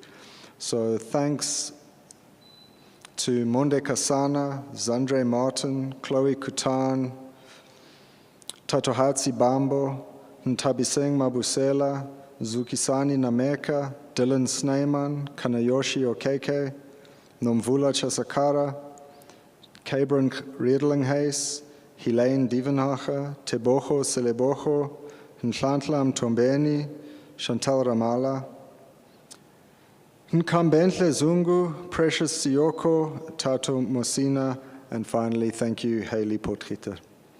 Please enjoy the long weekend, and thank you very much for joining us this week.